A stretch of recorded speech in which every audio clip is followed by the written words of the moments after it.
Tonight, we explore a different path for the boy who lived, a world where Harry Potter was not sorted into Gryffindor, but into Slytherin. Not as a villain, and not as a Death Eater, but as a child placed inside the house everyone already feared him for being connected to. From the moment the Sorting Hat made its choice, Harry's life at Hogwarts would change forever. His friends, his enemies, his reputation, and even the war against Voldemort would begin to unfold in a very different way. This is the story of what might have happened if Harry Potter was sorted into Slytherin. The hat said Slytherin and the world held its breath. Not the Great Hall. The Great Hall did not hold its breath because the Great Hall did not understand. The students at the 4 long tables saw a small, thin, dark-haired boy climb down from the stool and walk toward the table on the far left, the table beneath the green and silver banners, and they processed this information with the limited context available to 11-year-olds who had been alive for approximately 4,000 days and who understood the world primarily through the lens of which Quidditch team they supported. The Gryffindors were confused. They had expected the boy who lived. They had been told by siblings and parents and the ambient mythology of Wizarding Britain that Harry Potter was theirs. That the boy who had defeated the Dark Lord at the age of 1 would naturally, inevitably, as a matter of cosmic, be sorted into the House of the Brave. The Slytherins were confused for different reasons. They had expected many things from the evening sorting, another Malfoy, another Zabini, the usual collection of pure blood children whose places at the green table had been reserved since birth. But they had not expected Harry Potter. Harry Potter was the enemy's trophy. Harry Potter was the boy whose survival had ended the world their parents had been building. Harry Potter was, by every measure their families used to assess value, the worst thing that had ever happened to them. And now, he was sitting at their Draco Malfoy, who had been sorted 3 minutes earlier, and who was seated at the near end of the Slytherin bench with the satisfied expression of a boy whose destiny has been confirmed by a hat, looked at Harry Potter and felt something he would later identify as the first genuinely complicated emotion of his life. Not hostility, not welcome. Something, the recognition that the person sitting down next to you is going to change everything, and that you cannot yet determine whether the change will be good or bad, and that the uncertainty itself is more interesting than either outcome. Potter, Draco said. Malfoy, Harry said. They looked at each other. Green eyes. Grey eyes, the sons of 2 worlds that had been at war for a generation, sitting side by side on a bench, 11 years old, about to begin an education that would determine the fate of the wizarding world. Well, Draco said, this is unexpected. For both of us, Harry said. At the staff table, Albus Dumbledore set down his goblet. The twinkle in his eyes did not dim. It never dimmed. It was a permanent fixture, like the stars, but something behind the twinkle shifted. A recalculation. A subtle, rapid adjustment of a plan that had been in motion for 10 years and that had just encountered its first significant variable. Beside him, Severus Snape sat perfectly still. His face was unreadable. His hands, beneath the table, were trembling. Lily's son. In his house. At his table, under his care. The universe, Snape reflected, had a vicious sense of humour, and in the far corner of the staff table, where the turban-wearing Defence Against the Dark Arts professor sat nursing a goblet of the thing that lived on the back of Professor Quirrell's head pressed against the fabric and smiled. The Sorting Hat had not been conflicted. This is the thing that no one knew. Not Dumbledore, not Snape, not the students, not the portrait of Phineas Nigellus Black that hung in the headmaster's office and that would spend the next 7 years commenting on the situation with the particular smugness of a man whose house had just acquired the most famous child in the wizarding world. The Hat had not deliberated. It had not weighed Gryffindor against Slytherin in a careful, balanced assessment of competing qualities. It had descended over Harry's dark hair and encountered a mind that was, on one level, exactly what it expected. Courage, loyalty, a fierce instinct to protect, and on another level, something it had not anticipated. Hunger. Not physical hunger, though Harry was thin in the way that children are thin when they have been fed enough to survive, but not enough to thrive. Hunger of a different kind. The deep, structural, foundational hunger of a boy who had spent 10 years in a cupboard under the stairs being told he was nothing, and who had decided, with the quiet, implacable determination of the truly starved, that he would never be nothing again. The Hat recognized this hunger. It had seen it before. In Salazar Slytherin himself, who had been born poor and had clawed his way to power through brilliance and ambition and the absolute refusal to accept the place the world had assigned him. In Tom Riddle, who had arrived at Hogwarts from an orphanage with the same hunger and had fed it with darkness. In Severus Snape, who had arrived from Spinner's End with the hunger burning in his chest like an engine and had let it drive him toward both his worst choices and his most extraordinary sacrifices. The hunger was not evil. It was simply the refusal to be small, the insistence on being more than what you were given, the conviction that the world owed you nothing and that everything you wanted must be taken, earned, fought for, seized. Harry Potter had this hunger. It lived in him the way a coal lives in a furnace, hot, patient, waiting to be stoked. You could be great in Gryffindor, the Hat said. Brave, noble, beloved, the golden boy, the hero everyone expects.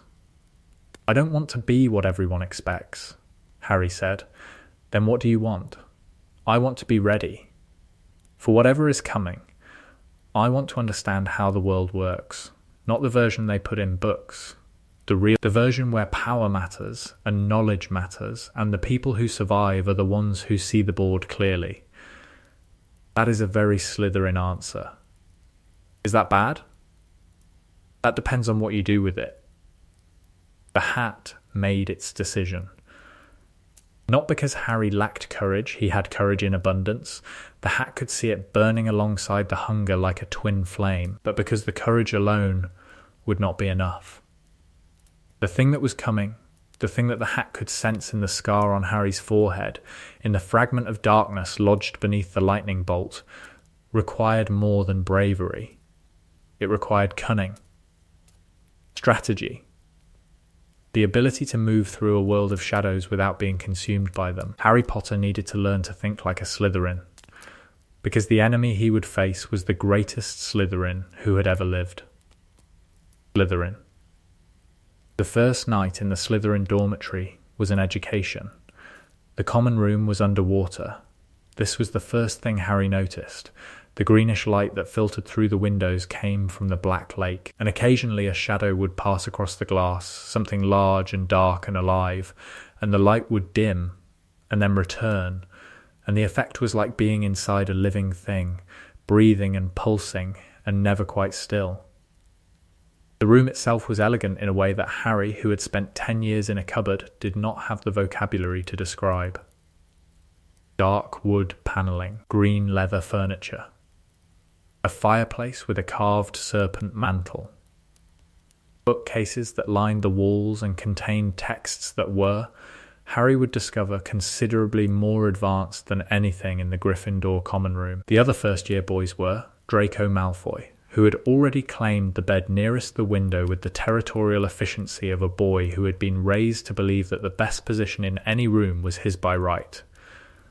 Theodore Nott, who was thin and dark and quiet, and who watched everything with the careful attention of someone collecting. Blaise Zabini, who was handsome and aloof, and who treated the dormitory the way a cat treats a new room, with interest but without commitment. Vincent Crabbe and Gregory Goyle, who were large and uncomplicated, and who orbited Draco with the loyalty of moons. "You're Potter," Theodore Nott said from his bed. "Not a question." "Yes, my father talked about you." At dinner. Last week. What did he say? That you were a blood traitor and a half-blood, and that your sorting into Slytherin would be an insult to the house. The room went very quiet. Harry looked at Theodore Nott, looked at the thin face, the careful eyes, the posture of a boy who has been taught to deliver insults the way other children are taught to deliver birthday cards, precisely on schedule, with the appropriate level of ceremony. Your father sounds charming, Harry said. He's in Azkaban. Then I imagine dinner conversation is somewhat limited. Draco laughed. The laugh was startled out of him, not the calculated social laugh of a Malfoy at a party, but a genuine involuntary burst of amusement that he cut short almost immediately, as if embarrassed by its authenticity. That, Draco said, was actually funny. Thank you. My father also talked about you. He said you were important and should be cultivated. Cultivated, like a plant, like an asset. Harry looked at Draco, at the pale face, the pointed chin, the grey eyes that were, at 11, already practicing the art of strategic assessment. I'm not an asset, Harry said. I'm a person. In this house, Draco said, those are not mutually exclusive. The first week in Slytherin taught Harry 3 things. First, Slytherin was not evil. This was the simplest lesson and the most important. The house contained bullies and schemers and children who had been raised on blood purity ideology the way other children were raised on bedtime stories. But it also contained quiet, thoughtful students who kept their heads down and worked hard. It contained ambitious muggle-borns who had been sorted here because their hunger to prove themselves outweighed every other quality. It contained half-bloods and orphans and children from broken homes who had arrived at Hogwarts with nothing and who intended to leave with everything. Slytherin was a house of the hungry. And hunger, Harry was learning, came in many forms. Second, information was currency. In Gryffindor, Harry would later learn, the currency was action, bravery, loyalty, the willingness to throw yourself into danger for a friend. In Ravenclaw, the currency was knowledge for its own sake. In Hufflepuff, the currency was trust. In Slytherin, the currency was information. Who knew what about whom? Who owed favours to whom? Which professors had which weaknesses? Which students had which secrets? The common room operated on a constant, low-level exchange of intelligence that Harry, who had spent 10 years learning to observe from the margins of the Dursley household, found surprisingly natural. He was good at watching, good at listening, good at sitting quietly in a corner and absorbing the dynamics of a room without drawing attention to himself. These were skills he had developed in a cupboard under the stairs, where survival depended on understanding the moods and motivations of the people around you, and they translated seamlessly to the social ecosystem of Slytherin House. Third, Snape.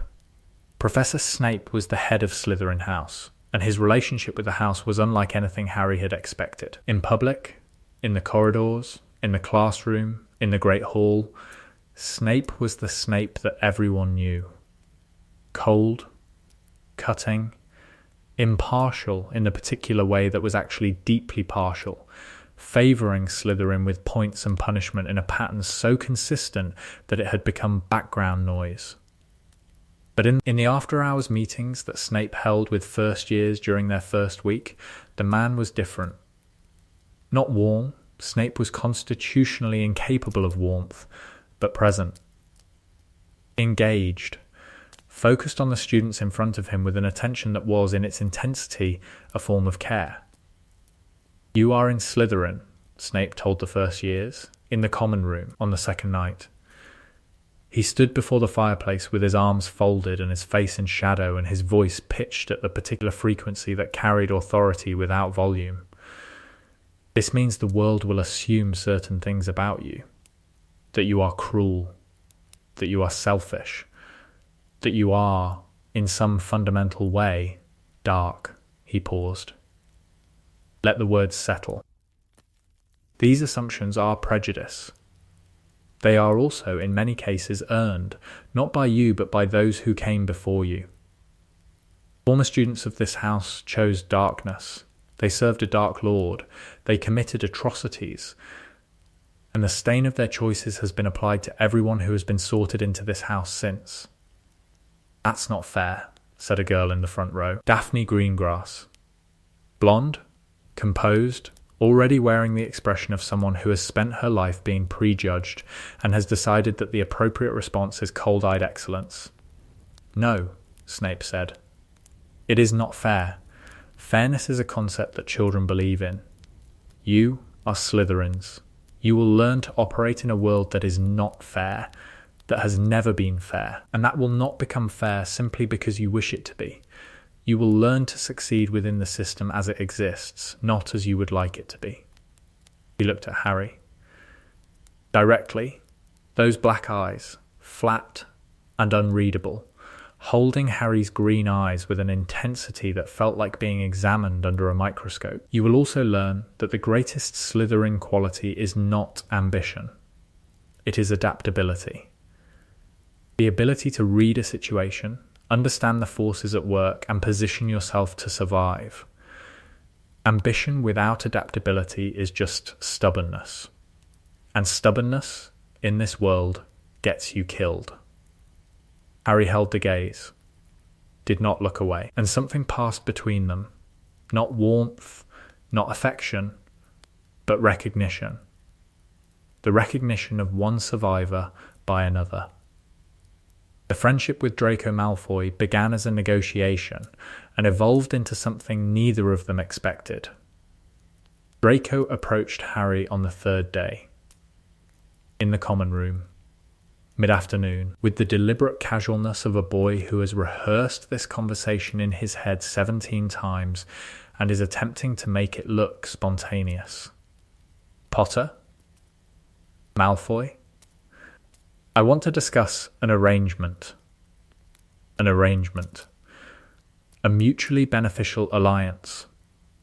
I have connections. My family name carries weight in wizarding society. I can introduce you to the right people, help you navigate the social landscape of this house, and ensure that the transition from wherever you were before Hogwarts to the wizarding world is as smooth as possible. And what do you want in return? Draco hesitated. The hesitation was brief, almost invisible, but Harry caught the flicker of something behind the grey eyes that was not calculation but was closer to need. Association, Draco said. With you. Harry Potter, the boy who lived, sorted into Slytherin. My father will be pleased. The right families will see it as a sign that the old divisions are being repaired, that Slytherin is not, that we are not just. He stopped, struggled. The words he wanted to say were tangled up with the words he had been taught to say, and the tangle was visible on his face. You want to be seen as more than what people expect, Harry said. Draco looked at him. Surprised, yes, he said. That's exactly what I want. Then, stop talking about arrangements and alliances and mutually beneficial negotiations. I'm not a business deal, Malfoy, I'm a person. If you want to be friends, say so. That's not how things work in Slytherin. Maybe they should. Draco was quiet for a long moment. The common room was green and dim, and the shadows of the lake moved across the ceiling. All right, Draco said. I want to be friends. Was that so hard? Excruciating. Good, it gets easier. Does it? I have no idea. I've never had a friend before. Draco stared. Never? I grew up with muggles who locked me in a cupboard. The bar for social experience is very low. They locked you in a cupboard? Under the stairs. For 10 years. Something happened on Draco Malfoy's face. Something that cracked the careful, practiced mask of pure-blood superiority and revealed, underneath, a boy who was 11 years old and who had just heard something that his worldview did not contain a category for. A wizard. treated like vermin by muggles. This was, for Draco, a moment of genuine cognitive dissonance. His father's ideology said that wizards were superior to muggles. His father's ideology also said that the natural order placed magical people above non-magical people in every meaningful hierarchy. But here was Harry Potter, the most famous wizard of his generation, telling him that muggles had locked him in a cupboard for 10 years. The ideology said this was impossible. Reality said it had happened. Draco, at 11, did not have the tools to resolve this contradiction. But the contradiction lodged inside him like a splinter, and over the years that followed it would work its way deeper, irritating the tissue around it, forcing him to develop new cognitive structures to accommodate the simple, devastating truth that the world was more complicated than his father had led him to believe. "I'm sorry that happened to you," Draco said. The words were stiff, awkward, the verbal equivalent of someone wearing formal clothes to a beach, technically appropriate but clearly out of their comfort zone. "Thank you," Harry said.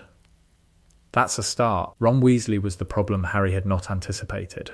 They had met on the train, before the sorting, in a compartment near the back of the Hogwarts Express, sharing chocolate frogs and Bertie Bott's every flavour beans and the easy, uncomplicated warmth of two 11-year-old boys who had liked each other immediately and instinctively. Ron was everything Harry had never had. Open, generous, warm, without calculation. A boy who shared his last chocolate frog because he thought Harry looked hungry, not because he wanted something in return. A boy who talked about his family with the loving exasperation of someone who had always had one and did not understand the value of what he possessed.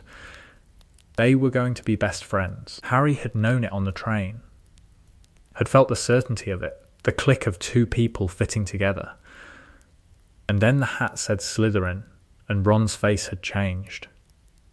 Not dramatically, not the operatic recoil of someone confronting evil, but a shift, a dimming.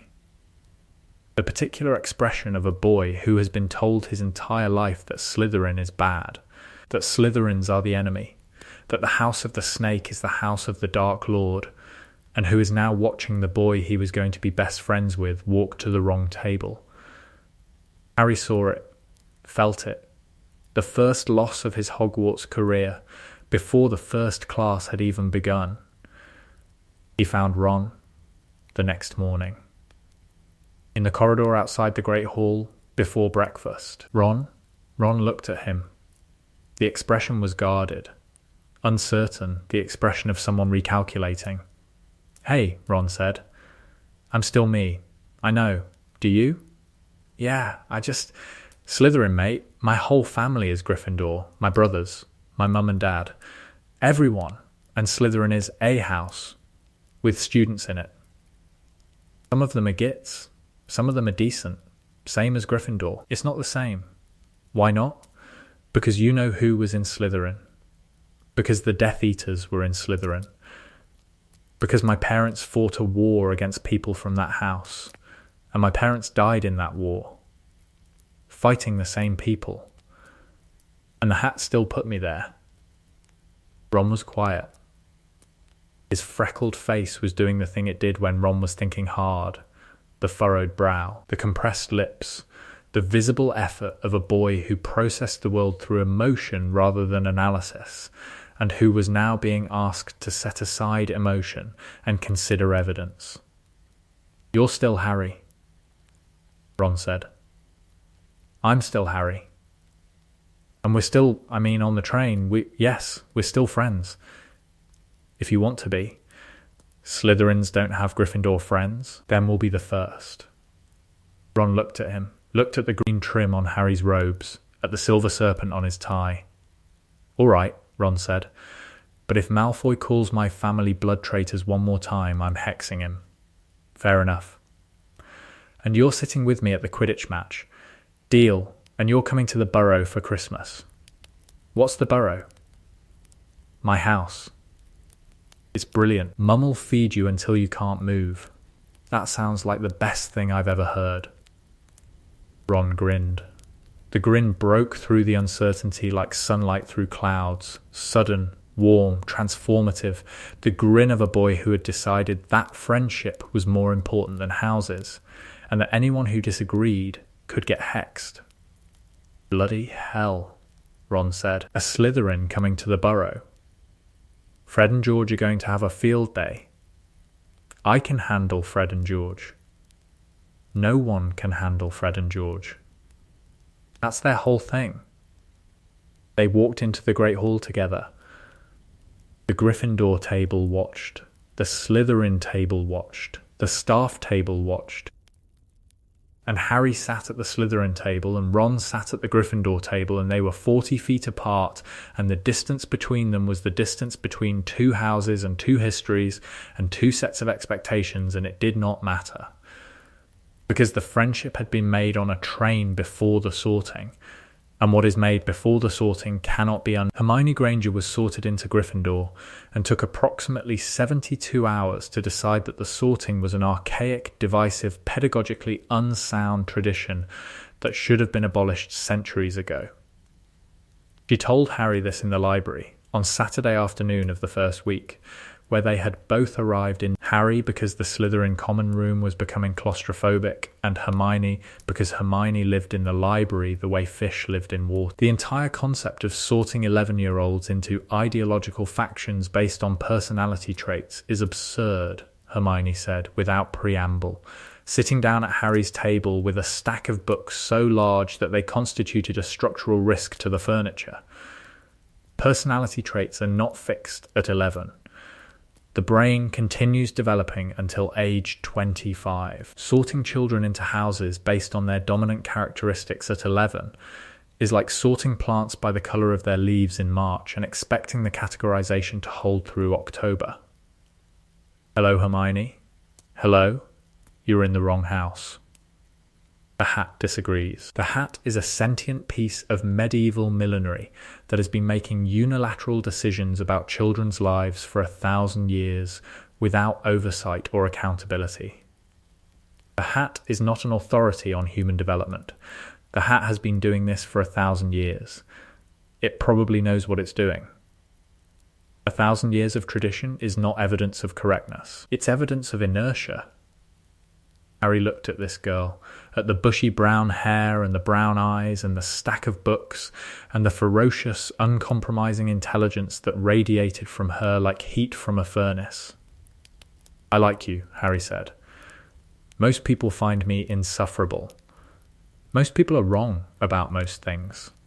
That doesn't mean being right is comfortable. Hermione's expression shifted. The rapid-fire argumentation paused. She looked at Harry. Really looked, with the analytical intensity she usually reserved for texts, and saw something that she had not expected. Understanding, not agreement. Understanding, the recognition that being the smartest person in the room is lonely, and that loneliness is the price, and that the price is worth paying, but the paying of it hurts.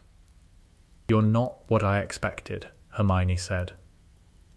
What did you expect? I expected, I don't know, someone more? Heroic? Golden? The boy who lived, as advertised? Something like that. I'm a boy who grew up in a cupboard and was sorted into Slytherin and who is trying to figure out who he is before the world decides for him. That's a very honest answer. Slytherin honesty is different from Gryffindor honesty. Gryffindors are honest because they believe in truth. Slytherins are honest when it's strategically advantageous. And is this strategically Yes, I'm investing in a friendship with the smartest person at Hogwarts. That's strategy. It's also flattery. It's also true. Hermione smiled. The smile was small and surprised and genuine. The smile of someone who is not accustomed to being liked and who is discovering that being liked is different from being respected and that both are different from being library, Tuesdays and Saturdays, she said. Deal. The trio that formed was not the trio that anyone expected. Harry in Slytherin, Ron in Gryffindor, Hermione in Gryffindor.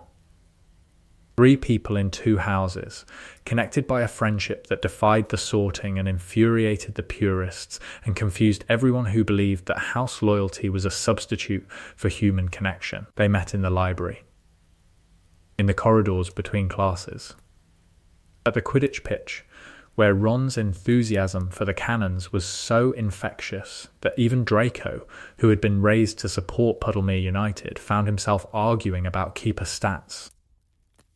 The friendship was not secret. It was not hidden. Harry walked to the Gryffindor table before breakfast and sat with Ron and Hermione, and the Slytherins muttered, and the Gryffindors stared, and the professors watched with the particular attention of adults witnessing something that had not happened before and that they were not sure how to handle. "You're spending too much time with the Gryffindors," Draco said, one evening in the common room. His tone was light, but the concern behind it was real. "They're my friends.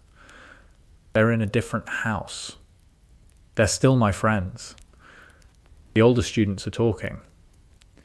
"Flint says you're a traitor to the house. Flint can barely spell his own name. His opinion of me is not a priority. It could become a problem. Then I'll deal with it when it becomes a problem. In the meantime, I'm going to have friends in whatever house I choose, and if the house doesn't like it, the house can sort itself out." Draco looked at him. At the quiet defiance that was, Draco was learning Harry's defining characteristic. Not the loud, performative defiance of Gryffindor, the charging into battle, the dramatic stands, the speeches about justice and right. Harry's defiance was quieter, more measured. The defiance of someone who has decided what they want and who is going to get it regardless of what anyone else thinks. Not through confrontation, but through the simple, relentless fact of doing it. It was, Draco reflected, very Slytherin.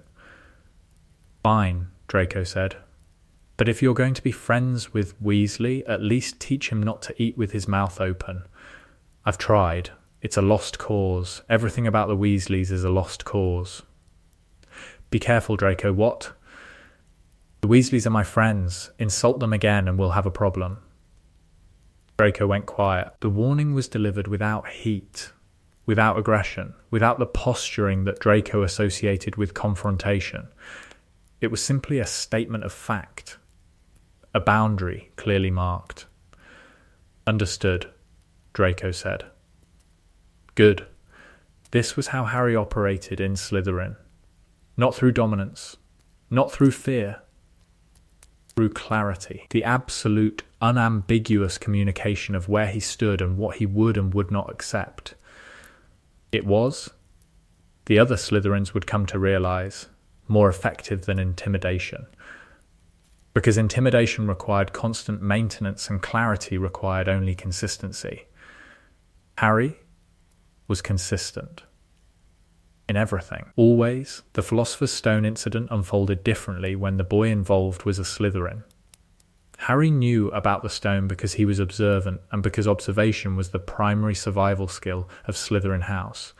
He noticed Hagrid's slip about Nicholas Flamel. He noticed the 3-headed dog on the 3rd floor. He noticed the way Quirrell's turban smelled wrong. Not garlic, as the professor claimed, but something else. Something beneath the garlic. Something that made the scar on Harry's forehead tingle. In Gryffindor, this information would have led to a direct assault. A charge through the trapdoor. A confrontation born of courage and urgency and the Gryffindor conviction that action was always preferable to deliberation. In Slytherin, it led to a plan. Someone is going to try to steal the stone, Harry told Ron and Hermione in the library 6 weeks before the end of term. Probably Quirrell. Quirrell? Ron said. The bloke who's scared of his own shadow? The bloke who wasn't scared of his own shadow before his trip to Albania. Something happened to him there. Something changed him. And whatever changed him is interested in the stone. How do you know? Hermione asked. Because the scar hurts when Quirrell looks at me. Not Snape. Snape is unpleasant. But the scar doesn't react to him. It reacts to whatever is behind the turban. Hermione's eyes widened. You think there's something behind the turban? I think there's something inside the turban. Something that isn't Quirrell.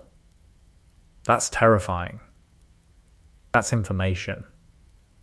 And information is the first step toward a strategy. The strategy was not to charge through the trapdoor alone. The strategy was to gather evidence, build a case, and present it to the right authority at the right time. Harry told Snape. This was the decision that changed everything. Not the sorting. The sorting was the foundation. This was the first. He went to Snape's office on a Thursday evening, after hours, and knocked on the door.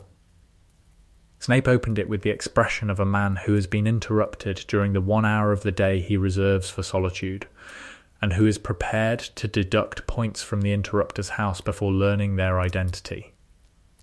Potter. It is after curfew. I know. I need to talk to you.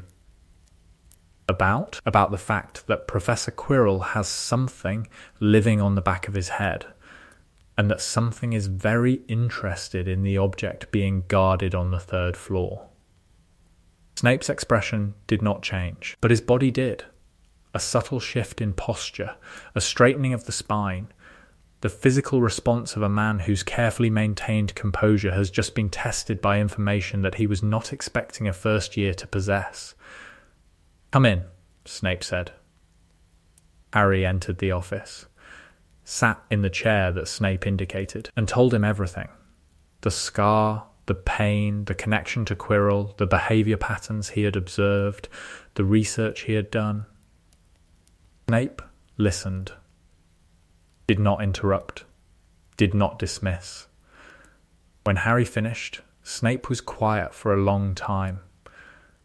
You came to me, Snape said. Not to Dumbledore. Dumbledore is headmaster. He's busy. He's also the kind of person who knows things and doesn't share them, which means he probably already knows about Quirrell and has a plan that he hasn't told anyone about. That is an astute observation. I'm in Slytherin. Astute observations are the homework. Something moved across Snape's face.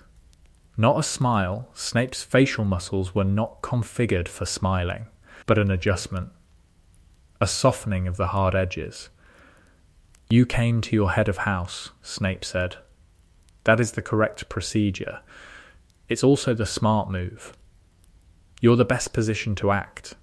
You have access to the corridor. You know the protections. You can monitor Quirrell without raising suspicion. You have been thinking about this. I've been thinking about it the way you taught us to think. Identify the threat. Assess the resources. Deploy the most effective response. You said adaptability was the greatest Slytherin quality. Adapting to the situation means using the right tool. In this case, the right tool is you. Snape, this 11-year-old boy with green eyes and dark hair and a scar on his forehead. Lily's eyes. In a Slytherin tie. Speaking with the calm, strategic clarity that Snape recognized because it was the same voice that lived inside his own head. I will handle Quirrell, Snape said. You will stay away from the 3rd floor. You will not investigate further. You will tell your friends, yes, I know about the Weasley boy and the Granger girl, to stay away as well. And if something happens, if Quirrell makes a move, then I will be there. That is my job. Your job is to be a student. My job is to survive. You said that too. I said adaptability keeps you alive. Running toward danger does not. I'm not running toward danger. I'm making sure the person running toward danger has the right information. Snape stood, walked to the door, opened it. Good night, Potter. Good night, Professor. Harry left. Snape closed the door, stood in his office in the dark. The boy had come to him, had trusted him, had treated him not as an adversary or an obstacle, but as a resource, the right tool. No Gryffindor would have done this. No Gryffindor would have looked at Severus Snape and seen an ally rather than an enemy. It took a Slytherin to see past the mask, past the hostility, past the 16 years of bitter, isolated, guilt-ridden performance, and recognize the person underneath, Lily's son, in his house, trusting him. Snape sat at his desk and put his head in his hands and did not move for a very long time. Quirrell made his move in June. Snape was ready. The confrontation was swift, surgical, and conducted entirely outside the awareness of the student body. Quirrell was found the next morning, unconscious, in the corridor outside the third-floor room. The turban was gone. The back of his head was burned. Whatever had been living there was gone, fled, dispersed, reduced to vapour and rage. Dumbledore handled the aftermath. The stone was destroyed. Nicholas Flamel and his wife accepted mortality with the grace of people who had spent 6 centuries learning that extension is not the same as purpose. Harry learnt about it at breakfast. From the Prophet. The headline said nothing about Quirrell or turban parasites or Dark Lords.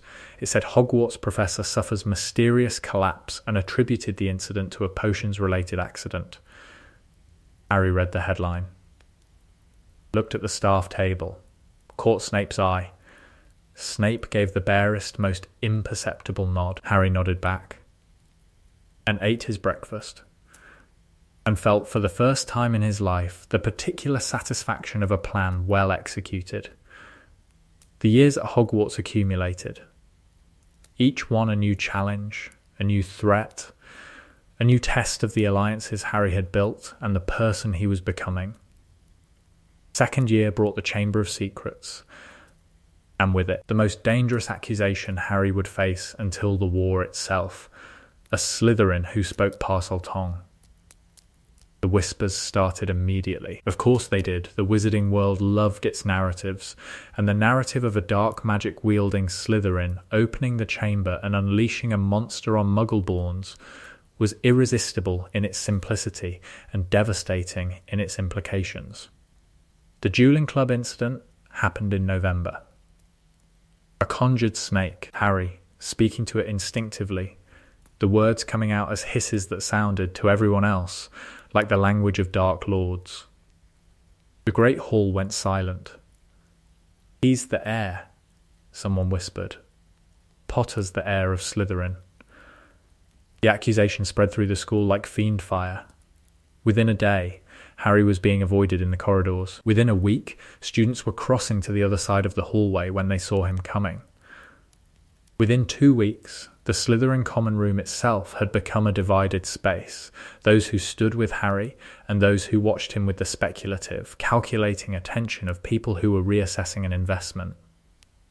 Draco stood with Harry, immediately, publicly, without hesitation. "He's not the heir," Draco told the common room, the evening after the dueling club, standing in front of the fireplace with the particular authority of a Malfoy who has decided that the conversation is over. "He's a half-blood who was raised by Muggles. The heir of Slytherin is a descendant of Salazar Slytherin. Potter's mother was Muggle-born. Do the math. Parseltongue is a bloodline trait," said Marcus Flint from his armchair with the lazy aggression of a boy who had been waiting for a reason to challenge the Golden Slytherin's position. "Parseltongue is a magical ability," Harry said. "I didn't inherit it. I acquired it from the scar." The room went quiet. "The night Voldemort tried to kill me," Harry said, and the use of the name produced a flinch that rippled through the room like a physical wave. Something happened. The curse rebounded. Whatever connection was created by the curse gave me abilities that came from him, including Parseltongue. "You're saying the Dark Lord's magic is inside you?" Flint said. "I'm saying the Dark Lord left a mark on me, a scar, and the scar carries traces of his power.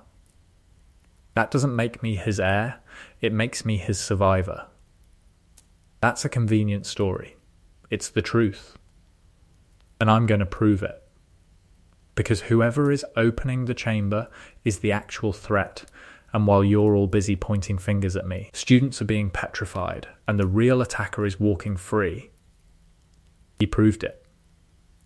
Not alone, with Ron and Hermione, as always, and with Draco, who contributed his family's library access and his father's barely legal collection of dark arts texts. Together, they identified the basilisk, located the chamber entrance, and orchestrated a confrontation that ended with Harry standing in Salazar Slytherin's hidden sanctum, facing a memory of Tom Riddle, and understanding for the first time the full horror of what Voldemort had done. The diary. The Horcrux. The piece of a Dark Lord's soul hidden in a book, feeding on a child's innocence. Harry destroyed it. With a basilisk fang, in the chamber that was supposed to be Slytherin's crowning achievement, and that was, in the end, nothing more than a monument to one man's fear. Third year brought Sirius Black, and the truth about Harry's father that changed everything. The Dementors at Hogwarts affected Harry more than most students. The scar amplified the connection. When Dementors were near, Harry heard his mother's screams, saw the green flash, felt the cold of the killing curse. But the Dementors also taught Harry something about Slytherin House, because when the Dementors appeared on the train at the start of term, gliding through the corridors with their rattling breath, it was not a Gryffindor who reacted first. It was a Slytherin. Draco Malfoy, who had been raised in a house full of dark objects, and who recognised the particular brand of cold that Dementors produced, grabbed Harry's arm and pulled him behind the seats, and cast a shield charm, imperfect, third-year level, barely adequate, that deflected the worst of the Dementors' attention away from their compartment. "What was that?" Ron said, from across the aisle, his face white. "Dementor," Draco said. "Class 4 dark creature. Feeds on human happiness. Standard counter is the Patronus charm, which none of us can cast because we're 13. How do you know what it is? My father keeps one as a guard at the manor." The silence that followed was the particular silence that accompanied most revelations about Draco's family life. The silence of people processing information that was simultaneously horrifying and matter of fact, because Draco delivered all information about the Malfoy household with the casual detachment of someone who had been raised in extraordinary circumstances and who did not yet understand that the circumstances were not normal.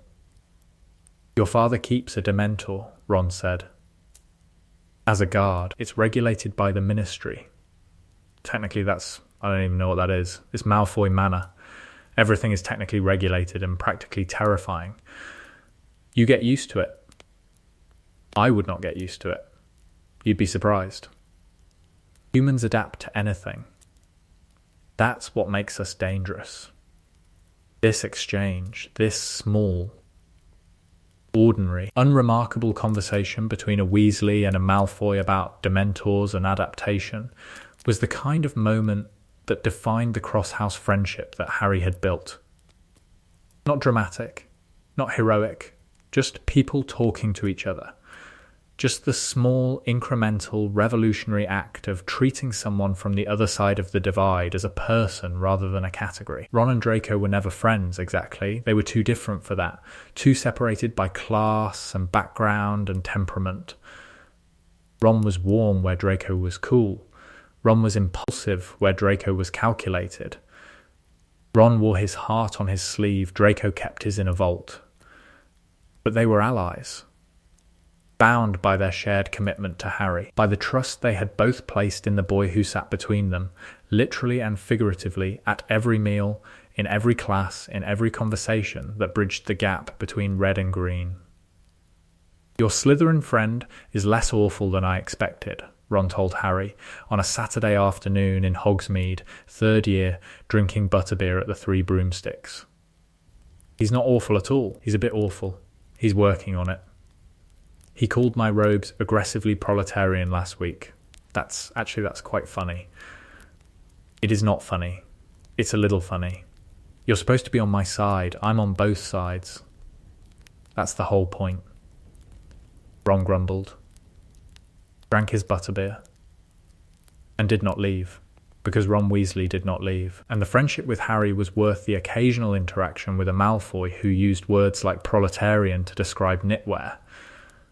Hermione navigated the divide differently. For Hermione, the divide was not an emotional challenge, but an intellectual one, a problem to be solved through the application of logic and effort, and the particular kind of stubbornness that Hermione brought to every problem she encountered. She studied with Harry in the library. She studied with Draco when Draco was willing, which was most of the time. Because Draco respected intelligence regardless of its source, and Hermione was the most intelligent person he had ever met, and the cognitive dissonance between his respect for her mind and his family's contempt for her blood was slowly, painfully, productively tearing his worldview apart. "You're brilliant," Draco told Hermione in the library during a study session in third year. "I want you to know that I acknowledge this. Thank you. That's very generous of you." It's not generosity, it's accuracy. You are, objectively, the most talented student in our year. And the fact that you are Muggle-born does not diminish that. If anything, it makes it more impressive, because you achieved it without the advantages that pure blood students have. Draco, that's the nicest thing you've ever said to me. My reputation will be destroyed. Your reputation as a blood purity advocate, my reputation as someone who doesn't give compliments. Both reputations deserve to be destroyed. Draco almost smiled.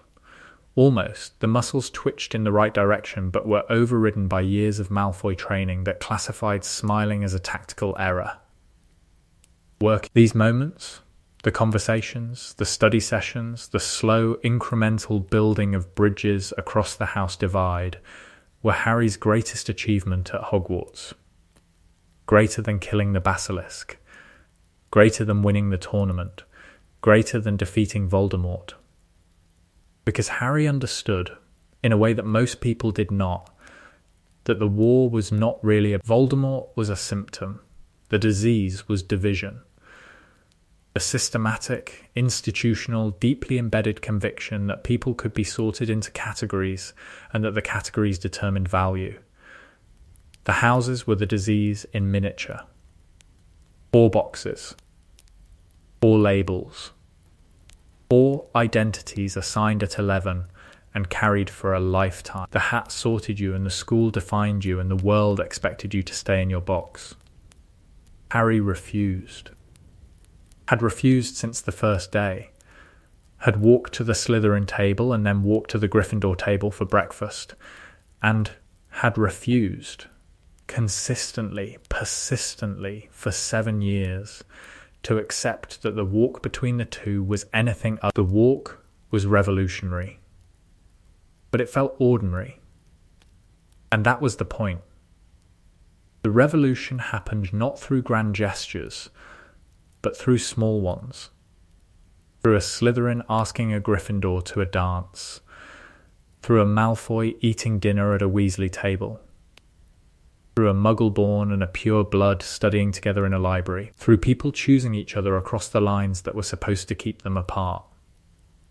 The shrieking shack. Sirius, black. The truth. Lupin taught him the Patronus.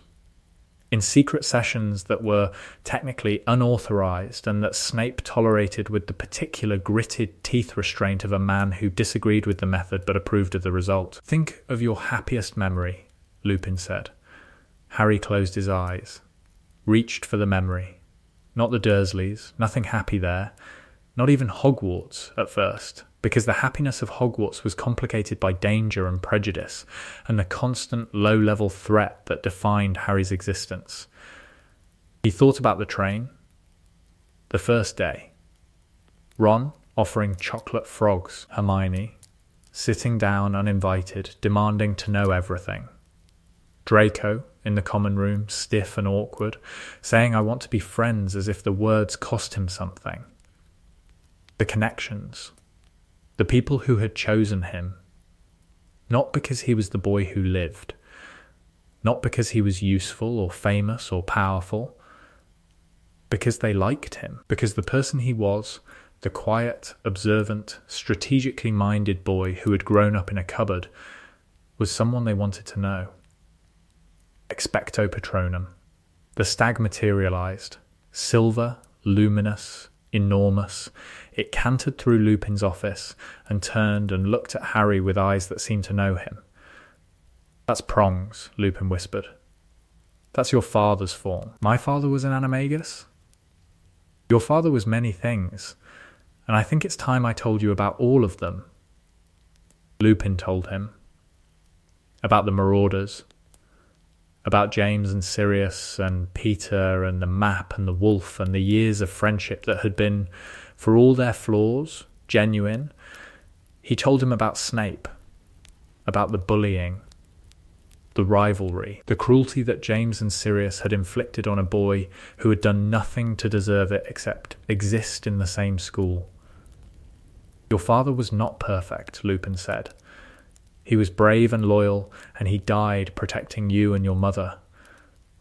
But he was also cruel. Sometimes. Arrogant. Capable of terrible things, as all people are, and prone to doing them when surrounded by people who encouraged his worst impulses. Like Sirius. Who was also brave and loyal and capable of terrible cruelty. They brought out the best and worst in each other. And Snape? Snape was their victim. For years. And that experience shaped him in ways that are still visible. The coldness, the bitterness, the reflexive hostility toward anyone who reminds him of the people who hurt him. He's been fair to me. Because you're in his house, and because you have your mother's eyes." Harry was quiet for a long time. "My mother was in Gryffindor," Harry said. "My father was in Gryffindor. And I'm in Slytherin. And you're telling me that the Gryffindors, the House of the Brave, the House of the Noble, bullied a Slytherin so badly that the damage lasted 20 years. Yes, then maybe the houses aren't what they claim to be. Maybe not. Or maybe the houses are exactly what they claim to be, and people are more complicated than any single label can contain." 4th year. The Triwizard Tournament. Cedric Diggory's death. Voldemort's return. The graveyard changed Harry the way earthquakes change landscapes, fundamentally, permanently, in ways that are visible from the surface, but that run far deeper than the surface can reveal. He watched Cedric die. Watched Voldemort rise, fought with Brother Wands, and escaped through sheer will and his mother's echo and the desperate animal need to survive that had been his companion since the cupboard. He came back to Hogwarts with a dead classmate and a story that the world would spend a year denying. And, in the aftermath, in the hospital wing, while Dumbledore argued with Fudge and the Ministry prepared to launch its campaign of denial, Harry made a decision that would define the next 3 years. He went to Snape. Not to Dumbledore, not to McGonagall, not to the Order, which he barely knew existed, to Snape. "He's back," Harry said. "I know. I felt it. Through the mark." Harry looked at Snape's left arm, at the sleeve that covered the dark mark, at the evidence of a past that Snape carried on his skin and in his soul. "You're going to go back to him. Aren't you? You're going to go back to Voldemort and spy. That is what Dumbledore will ask of me. And what do you want?" Snape looked at Harry with an expression that no student had ever seen. Not the mask, not the performance, but the real face of a man making the hardest calculation of his life. "I want to keep you alive," Snape said. "That has been my only objective for 13 years. Everything else, the teaching, the spying, the pretense of loyalty to both sides, everything is in service of that one objective. Then tell me the truth. Everything. Not the version you give students or the version Dumbledore approves. The truth." Snape told him. About Lily, about the prophecy, about the night at Godric's Hollow, and the choice that Snape had made, and the guilt that had consumed him ever since. He told Harry about the Horcruxes. Not everything. Not yet. But enough. About the scar, and what it might contain.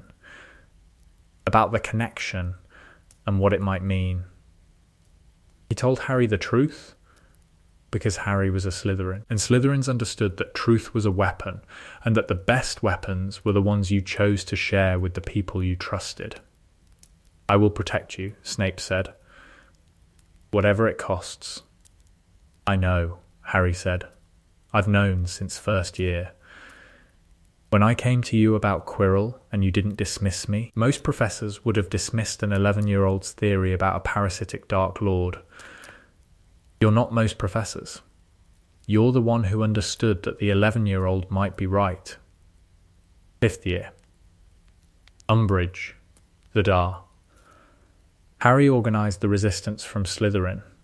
This was unprecedented. The Dar, Dumbledore's army, was led by a Slytherin, staffed by members of all 4 houses, and operated with a level of secrecy and organisational sophistication that would have impressed a professional intelligence agency.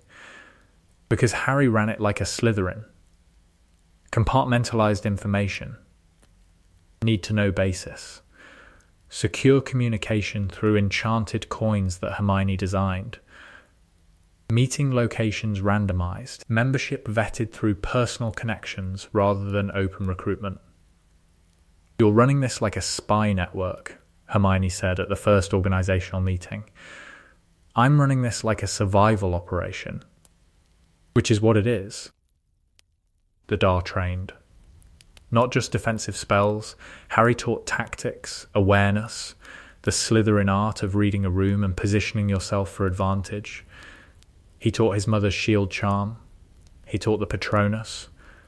He taught the thing that no textbook could teach and that only experience could provide.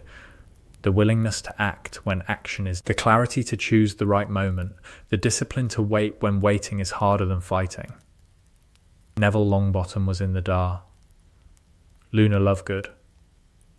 Ginny Weasley. Students from every house, united by the shared understanding that the world was at war and that the adults who were supposed to protect them were either lying or incompetent or both. Draco. This surprised everyone except Harry. "My father wants me to spy on you," Draco told Harry the night he joined. "I know. I'm not going to. I know that too."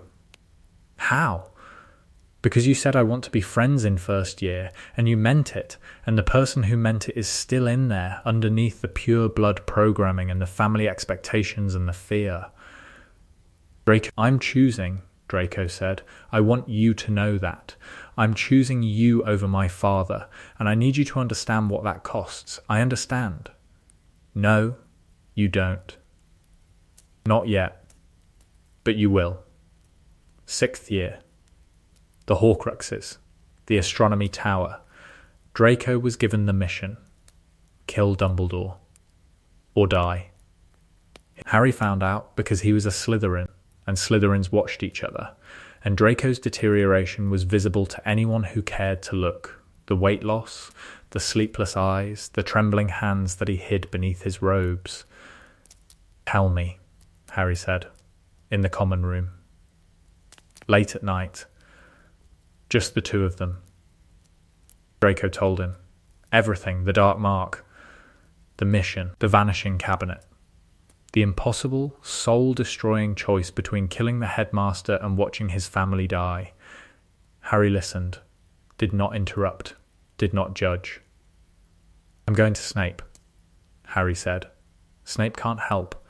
Snape has been navigating this exact situation for 16 years. If anyone can find a way through, it's him." Harry went to Snape. Snape already knew. Snape had already made the unbreakable vow with Narcissa. The plan was already in motion. Dumbledore's plan. The terrible, necessary, devastating plan that required Snape to kill the man who trusted him to maintain the cover that would save them all. "Draco can't kill Dumbledore," Harry said. "And he shouldn't have to. "He won't," Snape said. The words hung in the office like poison gas. "Dumbledore asked you to. Dumbledore is dying. The curse from the ring. He has months. He has asked me to end it, on his terms, at the right moment, in a way that serves the war. That's monstrous. War is monstrous. Dumbledore understands this. He has always understood this. He is the most ruthless strategist I have ever known, and his ruthlessness is made possible by his kindness, by the genuine, sincere care he feels for every person he is willing to sacrifice, including you, especially me." "And me?" Snape was quiet. "He has a plan for you too," Snape said. "A plan I am not yet but I promise you this. Whatever happens on that tower, whatever you see, whatever the world believes about me afterward, I am on your side. I have always been on your side. From the moment the hat put you in my house to the moment I die, I am on your side. I believe you. Good, because after tonight, you will be the only one who does. The tower. The curse. Dumbledore's fall." Harry was there, beneath the invisibility cloak. Watching, he saw Draco, wand raised, unable to cast. He saw Snape arrive. He saw the look that passed between Dumbledore and Snape, the look of two men who had planned this moment and who hated it, and who were doing it anyway because the alternative was worse. "Severus, please." The green light. The fall. Harry did not scream, did not reveal himself, did not charge out from beneath the cloak in a blaze of Gryffindor fury. He watched. He processed. He understood. Because he was a Slytherin. And Slytherins understood sacrifice. Understood that the most powerful move on the board is sometimes the one that looks like defeat. Understood that the person who appears to betray you is sometimes the person who loves you most. Harry understood Snape, had understood him since first year, when the man had listened to an 11-year-old's theory about a Dark Lord and had not dismissed it. Had understood him since fourth year, when Snape had told him the truth about Lily and the prophecy and the guilt. Had understood him in a way that no Gryffindor, because understanding Snape required the ability to see past the surface, to read the strategy behind the cruelty, to recognize that the mask was not the man. Harry understood. And he kept his mouth shut. And he let the world believe that Snape was a traitor, because the mission required it, because the war required it, because Snape. It was the hardest thing Harry had ever done. Harder than the chamber, harder than the graveyard, harder than the Dementors, keeping the secret, protecting the lie, being a Slytherin all the way to the bone. 7th year. The war. The hunt. Harry, Ron and Hermione went looking for the Horcruxes. Draco went back to Malfoy Manor to feed intelligence through channels so carefully constructed that even Snape did not know all of them. 2 Slytherins. One inside Voldemort's inner circle, one hunting the means to destroy him, connected by a trust forged over 6 years in a common room beneath a lake. The locket. The cup. The diadem. Each one a battle. Each one a step closer to the end. Ron left once, came back. This was the pattern, the eternal, infuriating, magnificent pattern of Ronald Weasley, who went away sometimes but who never left, who was constitutionally incapable of permanence in any direction that was not toward the people he loved. Hermione held them together. The engine. The mind. The person who turned chaos into plan with the reliability of it, and Harry led. Not with the bright, burning, visible leadership of a Gryffindor general rallying troops, with the quiet, strategic, behind-the-scenes leadership of a Slytherin commander positioning pieces for the endgame. The Battle of Hogwarts. May, the end. Harry walked into the forest, not with the reckless courage of a Gryffindor charging, with the calculated sacrifice of a Slytherin who had assessed the board, identified the necessary move and chosen to make it. The Horcrux in his scar had to be destroyed. That required his death, or something very close to it. He walked into the clearing. Voldemort was waiting. Harry Potter, the boy who lived. You sorted me wrong, Tom. Voldemort's red eyes flickered. The hat put me in Slytherin, Harry said. Your house. And everything I learnt there, every lesson about strategy, about adaptability, about seeing the board clearly, I used against you. You taught me how to beat you. Not directly, but the house you founded, the principles you valued, cunning, the willingness to do whatever it takes to survive, those are the things that brought me here. You are here to die. I'm here to win. Dying is just the cost. The curse came. The green light. Harry fell. And came back. Because the Horcrux absorbed the curse. Because his mother's love protected the rest. Because Slytherins always had and Harry's contingency plan was Lily Potter's sacrifice. The most powerful magic ever created, burning inside him like a sun. He opened his eyes, rose to his feet, and faced Voldemort for the last time. The Great Hall. The circling. The Brother Wands. The Elder Wand won't work for you, Tom. It answers to me. Because Draco disarmed Dumbledore on the tower, and I disarmed Draco 3 weeks ago. The chain of ownership leads to me. A Slytherin. Voldemort's face, the flat, white, inhuman face, contorted. Slytherin's house was supposed to be mine. It was never yours. It was Salazar's. And Salazar's legacy is not darkness. It's ambition. The ambition to be more than what you were given. You turned it into something ugly. We're taking it back. The curse rebounded. The wand flew. Voldemort fell.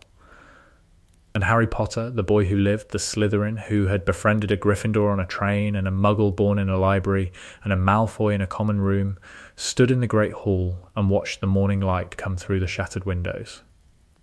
Green light, not the killing curse green. The green of spring, of growth, of Slytherin banners and emerald eyes and the beginning of something new. Years later, the Ministry. The Auror office. Harry was head Auror. His office was organised, files labelled, desk clear, everything in its place. A Slytherin's office. On the wall, a photograph. 4 people. A boy with red hair. A girl with bushy brown hair.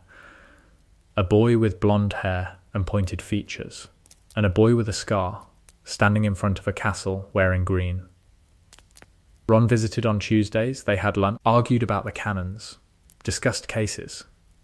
Still weird, Ron said, eating a sandwich, after all these years. My best mate, the Slytherin. Still weird for me too. My best mate, the man who eats with his mouth open. That's a cultural difference, not a character flaw. It's both. Hermione was Minister for Magic.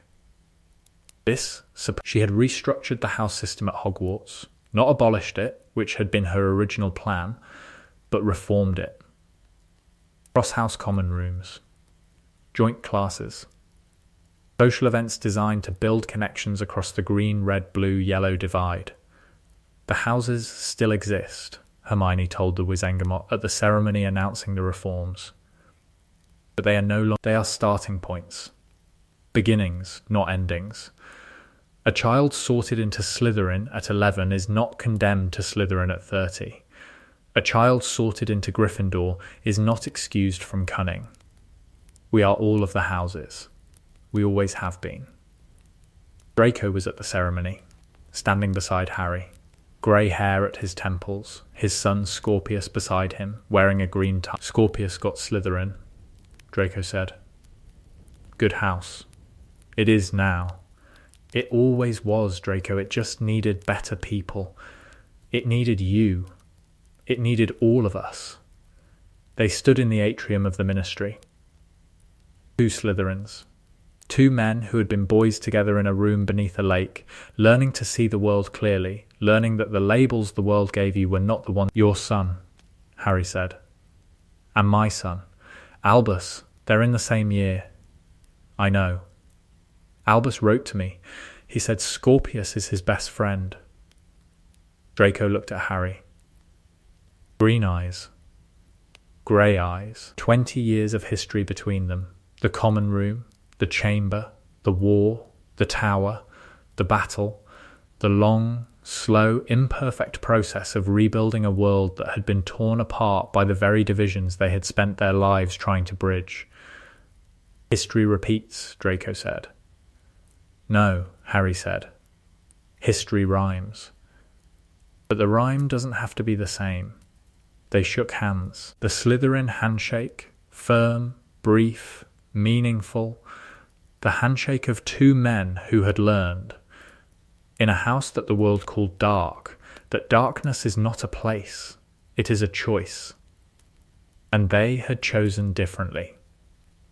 Platform 9 3/4. September 1st.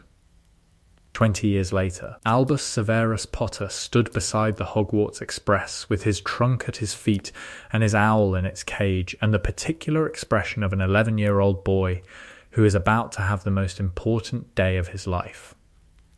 Dad, Albus said, what if I'm sorted into Slytherin? Harry looked at his son. At the green eyes, Lily's eyes, Harry's eyes, the eyes that had seen the worst the world could offer and had not looked away. Then Slytherin will have gained an excellent student, Harry said, and you will learn things there that you cannot learn anywhere else.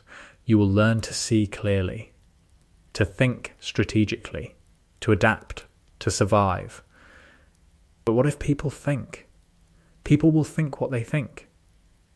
You cannot control it. What you can control is who you are. And who you are is not determined by a hat. It is determined by your choices. What choices? The choice to be kind when cruelty is easier. The choice to be honest when lying is safer. The choice to stand with your friends when standing alone would be more comfortable. Those sound like Gryffindor choices. The smile of a man who had spent 30 years proving that the line between Slytherin and Gryffindor was not a wall but a bridge. They're human choices, Harry said. Every house can make them. Every house should. The train whistle blew. Albus hugged his father, climbed aboard, found a compartment, sat down. The door opened. A boy with blonde hair and pointed features. Is this seat taken? No, I'm Albus. Albus Potter. Scorpius Malfoy. They looked at each other. Green eyes. Grey eyes. Well, Scorpius said, this is unexpected. For both of us, Albus said. The train moved. The platform shrank. And the story continued, the way stories always continue, through the choices of children who are brave enough to choose differently from their parents, and who are wise enough to know that the choice itself is the only magic that matters. Let us know what you'd like to see next. But we have moved too quickly. Stories told at speed lose their texture. Let us go back and fill in the spaces. The moments between the milestones. The conversations that no one recorded. The small, quiet, devastating moments that shaped the people who shaped the war. The first potions class. September, first year. Snape entered the dungeon and found Harry Potter sitting in the second row of the Slytherin side of the classroom, between Draco Malfoy and Theodore Nott, with a textbook already open and a quill already prepared, and an expression of focused attention that Snape recognised immediately because it was the expression Lily had worn in the same room 20 years earlier. The resemblance was a knife. Every time. Every single time Snape looked at this boy and saw those green eyes in that face. James's face, the face of the boy who had tormented him, the face of the man who had married the woman Snape loved, The knife went in. Not deep, not fatal, but present. A constant, low-grade reminder of everything Snape had lost and everything he could never have. But the boy was in his house, under his care. And Snape's care, whatever else could be said about it, was thorough. "Potter," Snape said, beginning the class the way he always began the class, with a demonstration of authority wrapped in the skin of a question. "What would I get if I added powdered root of asphodel to an infusion of wormwood?" Harry looked at him, green eyes steady. "The draught of living death, sir. An extremely powerful sleeping potion. The addition of asphodel provides the soporific base, while the wormwood serves as the activating compound." "And what is the significance of adding a soporiferous bean?" "The juice of the soporiferous bean acts as a catalyst, dramatically increasing the potency of the potion. The bean should be crushed with the flat of a silver knife rather than cut, as crushing releases more juice and produces a more consistent result." "Where did you learn that?" "It is not in the textbook." "I read ahead, sir. Your annotations in the Half-Blood Prince's copy of Advanced Potion Making are significantly more accurate than the published text." The classroom went very quiet. Snape's face did not change, but something behind it did. A shift. A recalibration. The rapid internal processing of a man who has just discovered that the 11-year-old in front of him has not only read the textbook, but has read Snape's own annotated copy, which was supposed to be locked in a cupboard in the potions office, and which Harry had apparently found, read, and memorized. 5 points to Slytherin, Snape said. The Gryffindor side of the room was outraged. The Slytherin side was smug. And Harry Potter, sitting in the second row, allowed himself a small smile that was visible only to Draco, who returned it. "How did you find the annotated book?" Draco whispered. "I looked for it." "How did you know it existed?" "I didn't, but Snape's published methods are inconsistent with his classroom demonstrations." The discrepancy suggested an alternative source. "I searched his office. You searched his office. In the first week. On the second day. That's insane. That's thorough. There's a difference." The friendship between Harry and Draco deepened through second year, and the deepening happened in the way that real friendships deepen, not through dramatic gestures, but through the accumulation of small, ordinary, unremarkable moments that become in retrospect the foundation of everything. They studied together. This was Draco's idea. Initially, Draco was competitive, and the competition with Hermione Granger was, for him, the central academic drama of his Hogwarts career. He needed a study partner who could keep pace, and Harry, whose study habits had been forged in the desperate self-education of a child who had been denied knowledge and who was now making up for lost time, was the perfect partner. They sat in the common room after hours, textbooks spread across the table, quills scratching, the green light of the lake casting moving shadows on the walls. "Explain to me why bowtruckle bark is effective against dragonpox," Draco said. "The textbook says it is. It doesn't say why. Because the textbook is written by someone who values memorization over understanding. The bark contains a compound called sylvan salicylate that bonds with the dragon-derived proteins in the pox virus and neutralizes them. The mechanism is analogous to the way Muggle aspirin works. It reduces inflammation at the cellular level." "How do you know about Muggle aspirin?" "I grew up with Muggles." "Right, I keep forgetting that." "Do you?" Draco looked up from his textbook. His face was doing the complicated thing it did when the architecture of his worldview was being tested. The slight furrowing of the brow, the compression of the lips, the visible effort of a mind trying to accommodate information that did not fit the framework it had been given. "Not really," Draco said. "Don't forget, it's difficult. The Muggle thing. My father's views they're very clear. About Muggles. about Muggle-borns, about the hierarchy. And what are your views? I don't know yet. I'm 11.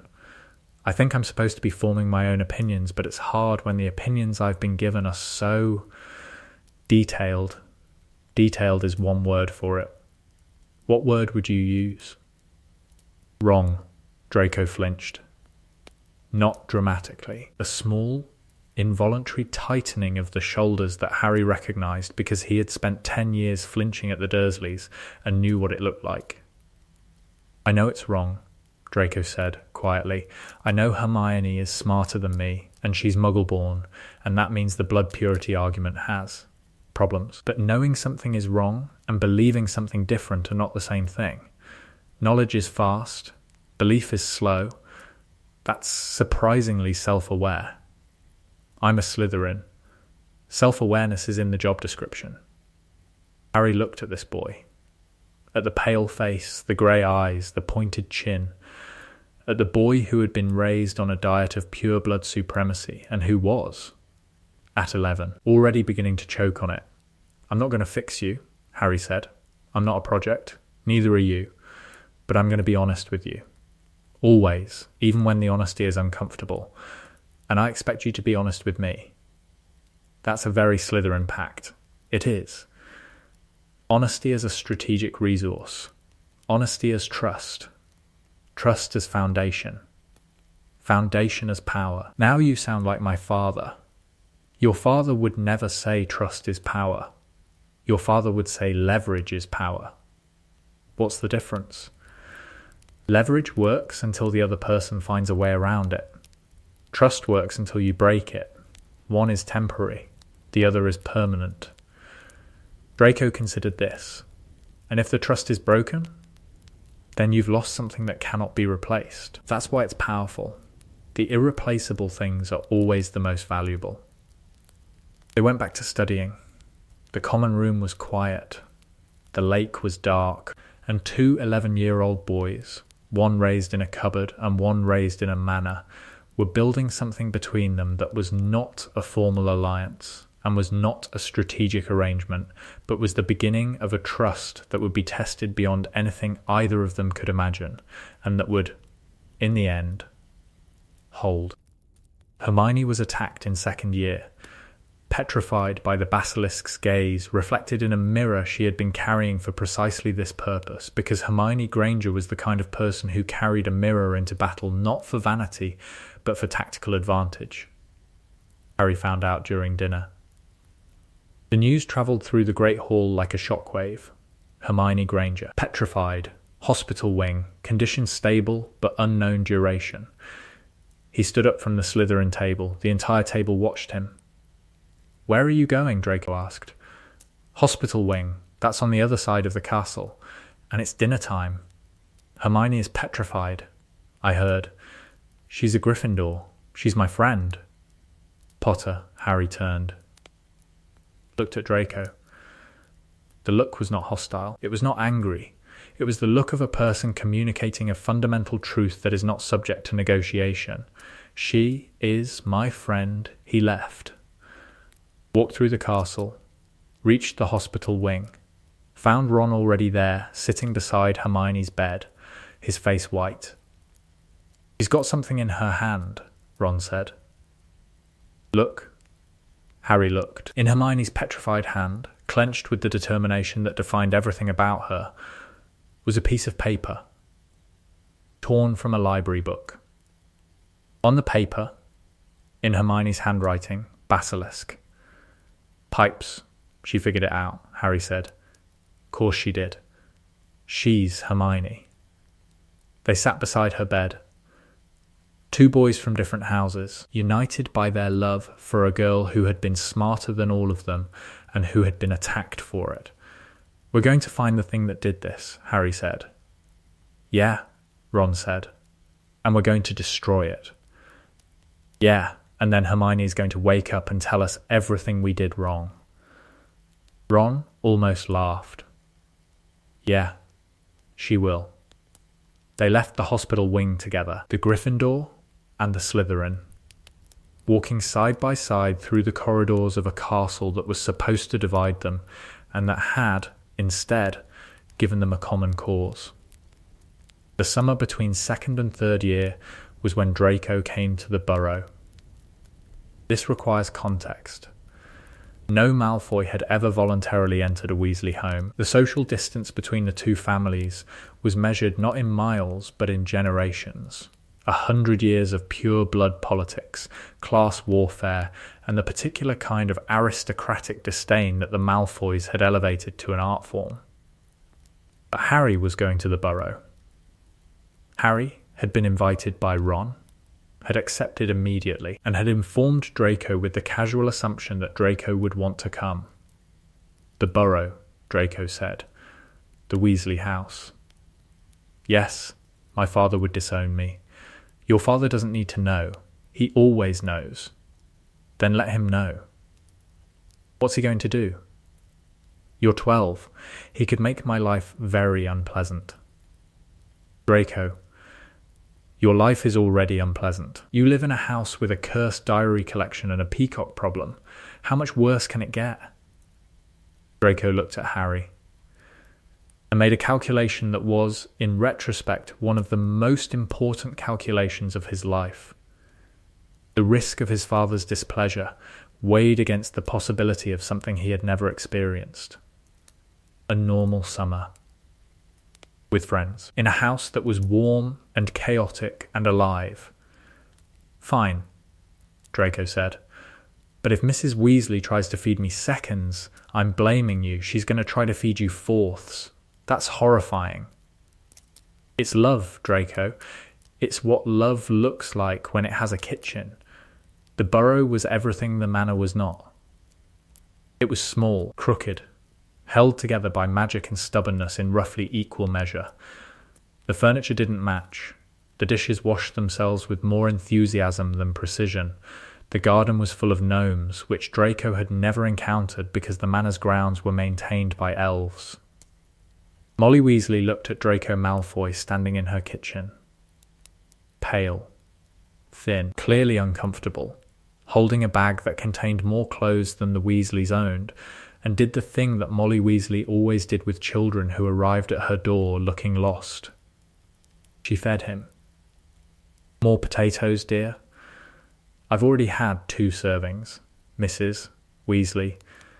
That's nothing. Your skin and bones. Eat. Draco ate, and something happened to him at the Burrow that all the ideology and all the tutoring and all the careful Malfoy conditioning could not prevent. He was happy. Not the calculated performance happiness of a pure blood function. Not the strategic contentment of achieving an objective. Real happiness. The messy, ungovernable, entirely irrational happiness that comes from being in a house full of people who argue and laugh and throw things at each other, and who love with the ferocity of people who have nothing to prove and everything to share. Fred and George pranked him within 20 minutes. This should have been offensive. It was, instead, hilarious, because the twins' comedy operated on a level of creative violence that Draco, raised in a household where humour was considered vulgar, found revelatory. They put a dung bomb in my pillow, Draco told Harry. Welcome to the Weasleys. My pillow, Potter. My pillow. Consider it an initiation. Into what? Into the family. Draco went quiet. The word, family, landed differently at the Burrow than it did at the manor. At the manor, family was a political unit, a brand, a collection of obligations and expectations and historical grievances. At the Burrow, family was a kitchen table with too many chairs and not enough plates, and a mother who fed you until you couldn't move, and a father who asked genuine questions about Muggle appliances, and brothers who hit you with dung bombs because they liked you. The cognitive dissonance was enormous. The splinter that had been lodged in Draco since first year, the contradiction between his father's ideology and Harry's reality, drove deeper. The Weasleys were blood traitors. The Weasleys were poor. The Weasleys were, by every measure the Malfoy worldview employed, failures. And they were happy. Genuinely, structurally, architecturally happy. Happy in a way that the Malfoys, with all their wealth and status and power, had never been. Draco carried this realization back to the manor at the end of the summer. Carried it silently, carefully, the way you carry something explosive. Did not share it with his father. Did not discuss it with his mother, though Narcissa, who was more perceptive than Lucius would ever understand, saw the change in her son and recognized it and said nothing. Because sometimes the most loving thing a parent can do is let their child's growth happen without interference. Narcissa Malfoy would become, in the years that followed, one of the quiet heroes of the story. Not through dramatic action. Narcissa was not a fighter, not a spy, not a member of any resistance, but through the small, persistent, invisible acts of a mother who recognized that her son was becoming someone different from what her husband intended, and who chose to protect that becoming rather than suppress it. She asked Draco about Harry. Casually, over tea in the library, during the moments when Lucius was at the ministry and the house was theirs and the conversation could be honest.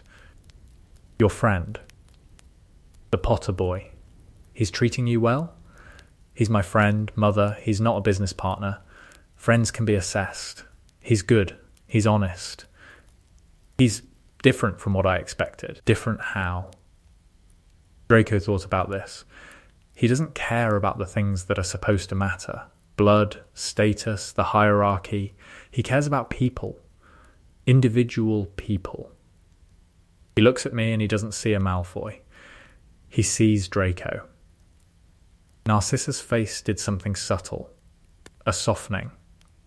The relaxation of a muscle that had been tense for 12 years. The muscle of a mother who had been watching her son be moulded into a shape that she knew was wrong and who had been powerless to stop it. Good, Narcissa said. That is good. Father wouldn't think so. Your father thinks many things. Not all of them are wise. Mother, I love your father, Draco, but love does not require agreement.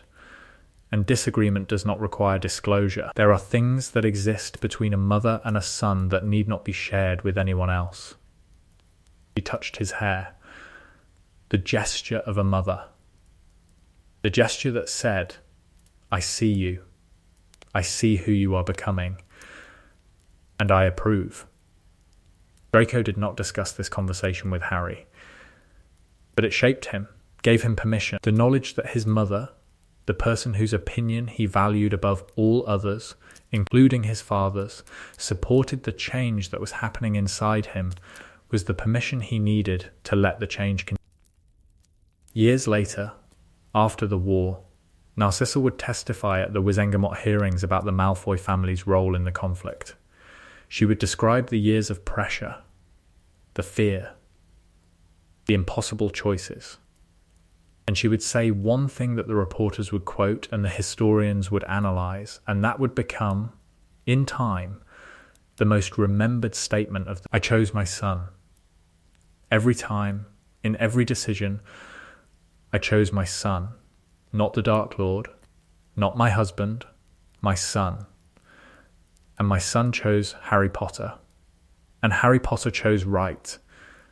That is all the testimony I have. It was enough. The Patronus lesson happened in third year, and it was the moment that the Slytherin common room understood who Harry Potter really was. Lupin taught Harry privately, as we have said, but Harry brought the lesson back to Slytherin, taught it in the common room after hours to anyone who wanted to learn. The Patronus charm is the most powerful defensive spell known to magic, Harry told the assembled Slytherins, 15 of them, ranging from second years to 7, sitting on the green leather sofas and the dark wood chairs. It requires a happy memory, a real one, not a fantasy, not a wish, not the memory of something you were told to be happy about, a real memory of real happiness. Some of us don't have happy memories, said a fifth year named Adrian Pusey, whose home life was, by common knowledge, a masterclass in emotional. Everyone has at least one, Harry said. The trick is finding it. Sometimes it's small. A moment. a feeling. The first time you flew a broom, the first time a spell worked, the first time someone told you they were proud of you. What's your memory? Asked a third-year girl named Tracy Davis. Harry was quiet for a moment. The first time someone chose me. Not because I was famous. Because they wanted to. He looked at Draco. Just for a moment. Just long enough for the look to communicate what it needed to communicate. Expecto Patronum. The stag materialized. Silver and enormous and brilliant, it cantered through the common room, its antlers brushing the ceiling, its light reflecting off the green water of the lake through the windows. The Slytherins watched in silence. Some of them had never seen a Patronus. Some of them had been told, by parents and relatives and the ambient mythology of their house, that Slytherins could not produce Patronuses, that the charm required a purity of heart that Slytherin House, by definition, did not possess. The stag proved them wrong. Spectacularly, your turn, Harry said. They tried. Most of them failed. The Patronus was advanced magic, and most of them were too young or too inexperienced to produce a corporeal form. But the attempt was the point. The act of reaching for a happy memory, of searching through the complicated, often painful landscape of a Slytherin childhood for a moment of genuine warmth, was itself a kind of magic. Draco produced a Patronus on his fourth attempt. A swan, elegant, unexpected, fierce when threatened. He looked at it, looked at Harry. Don't tell anyone, Draco said. Why not? Because if my father finds out I can produce a Patronus, he'll know I'm happy. And if he knows I'm happy, he'll know something has changed. And if he knows something has changed, he'll want to know what changed it. And what changed it? Draco looked at the swan, at the silver light. You know what changed it. Harry did know. And he did not tell anyone. Because Slytherin trust was built on shared secrets, and the greatest secret in Draco Malfoy's life was that he was happy, and the source of his happiness was a friendship with a half-blood who had been raised by Muggles. 5th year. The Dar. The Resistance. We have told you about the organisational structure. Let us tell you about the human cost. Harry ran the Dar from Slytherin. This meant operating behind enemy lines. Umbridge had placed Slytherin students in her inquisitorial squad, and the squad monitored the Slytherin common room with the particular zeal of people who have been given authority they have not earned, and who intend to use it to its fullest extent. Harry evaded them. Brilliantly, consistently, using every Slytherin skill he possessed, misdirection, compartmentalization, the strategic deployment of information and misinformation in equal measure. He fed the inquisitorial squad false intelligence about dam-eating times and locations, keeping them chasing shadows while the real meetings happened in the room of requirement under protections so layered that Umbridge's detection spells bounced off like rain off a window. But the evasion took a toll. Harry was sleeping 4 hours a night. Eating irregularly. The scar was flaring constantly. Voldemort was active, and the connection was bleeding through Harry's occlumency shields with increasing force. He was teaching the DA, maintaining his cover in Slytherin, managing the intelligence network, keeping Ron and Hermione informed, and fighting a war on 3 fronts. Against Umbridge, against Voldemort, and against the isolation that came from being the only person who could see the full board. Draco noticed. Of course he did. Draco had been watching Harry with the trained attention of a Slytherin since first year, and the signs of Harry's deterioration were visible to anyone who cared to look. "You're not sleeping," Draco said in the common room at 2 a.m, finding Harry sitting by the fire with a map of the castle and a list of DAR members and the particular expression of a person operating beyond the limits of sustainable effort. "I'm fine." "You're not fine. You're a wreck. You haven't eaten properly in 3 days." The scar is hurting. I can see you pressing on it when you think no one's looking. And you're trying to fight a war by yourself. I'm not by myself. I have the DAR. The DAR is 30 students who are learning basic defense spells. They are not a war council. They are not a strategic planning team. They are children, Harry. And so are you. And the fact that Dumbledore and the Order are letting you carry this burden alone it's... Draco stopped. His face was doing the thing it did when emotion overwhelmed his careful composure. The cracking of the mask. The brief exposure of the raw material beneath. It's unacceptable, Draco said. You are my friend. You are the only real friend I have ever had. And you are burning yourself alive trying to save everyone. And no one is trying to save you. Harry looked at the grey eyes.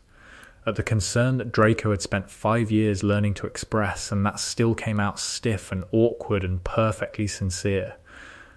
You're saving me, Harry said. Right now. By noticing. Noticing is not enough. It's more than most people do. I want to do more. Then help me. Not with the DAR. With the other thing. The Voldemort thing. The scar. The connection. I need someone who understands occlumency, who understands dark magic, who can help me figure out what's happening in my head. I'm 15. I barely understand occlumency. You're a Malfoy. Your family has been practicing occlumency for centuries. You've been trained since childhood. My father trained me to hide emotions from... That's not the same as helping you fight a Dark Lord inside your own skull. It's a start. Draco looked at Harry. At the boy who had been his first friend. His real friend. The person who had taught him that trust was more powerful than leverage, and that happiness was not a weakness, and that the world was more complicated than his father had told him. All right, but you're going to sleep first. 8 hours. Non-negotiable. Non-negotiable, Potter. You're useless to everyone if you collapse. 8 hours. I'll watch the map. I'll monitor the squad. You sleep. Harry looked at the fire, at the green light of the common room, at the boy who was offering, with the stiff awkwardness that was his emotion, to stand watch while Harry rested. Thank you, Harry said. Don't thank me. Just sleep. Harry slept. Draco watched, and the common room was quiet, and the lake was dark, and 2 boys who had been learning for 5 years the difference between alliance and friendship crossed the last remaining distance between the two. The conversation in the common room after Dumbledore's death. Draco returned from the tower. Harry was waiting. The common room was empty. Harry had made sure of it, because this conversation needed to happen without witnesses. It's done, Draco said. His face was grey. His hands were shaking. I know. I was there. You were, under the cloak. On the tower. I watched. Draco sank into a chair, put his head in his hands. He looked at me. Before Snape, he looked at me and he smiled, like he was proud of me for not doing it, for not being able to do it.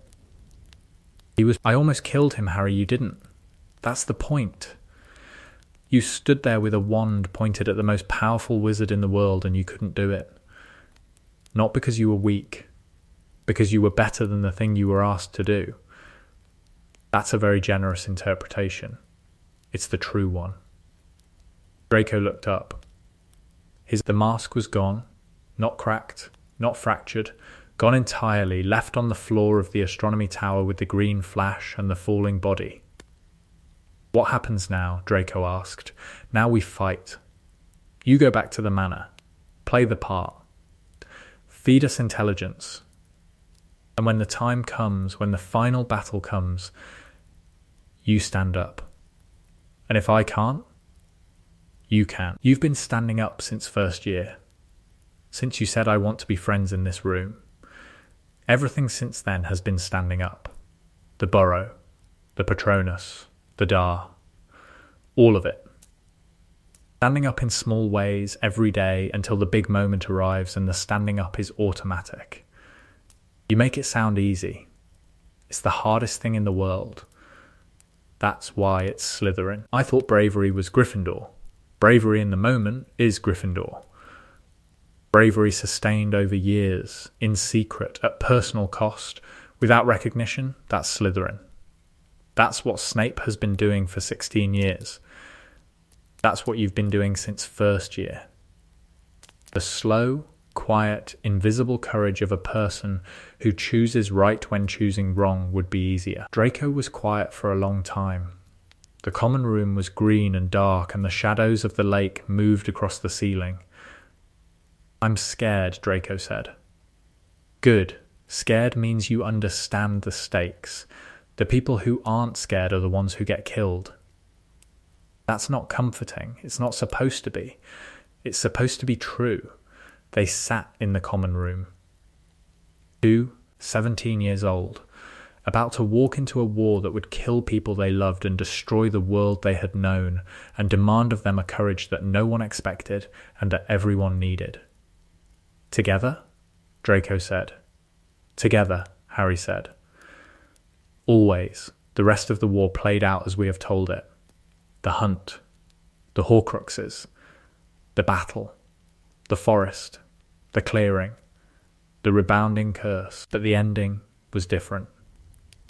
Because this Harry, the Slytherin Harry, the Harry who had learnt to see the board clearly and to position himself for the endgame, did not stand in the Great Hall and accept the applause of a grateful world. He stood in the Great Hall and looked at the damage. At the destroyed walls and the shattered windows and the people crying and the people celebrating and the people who were doing both at the same time. And he thought, this is not over. This is never over. The war is won, but the conditions that created the war are still present.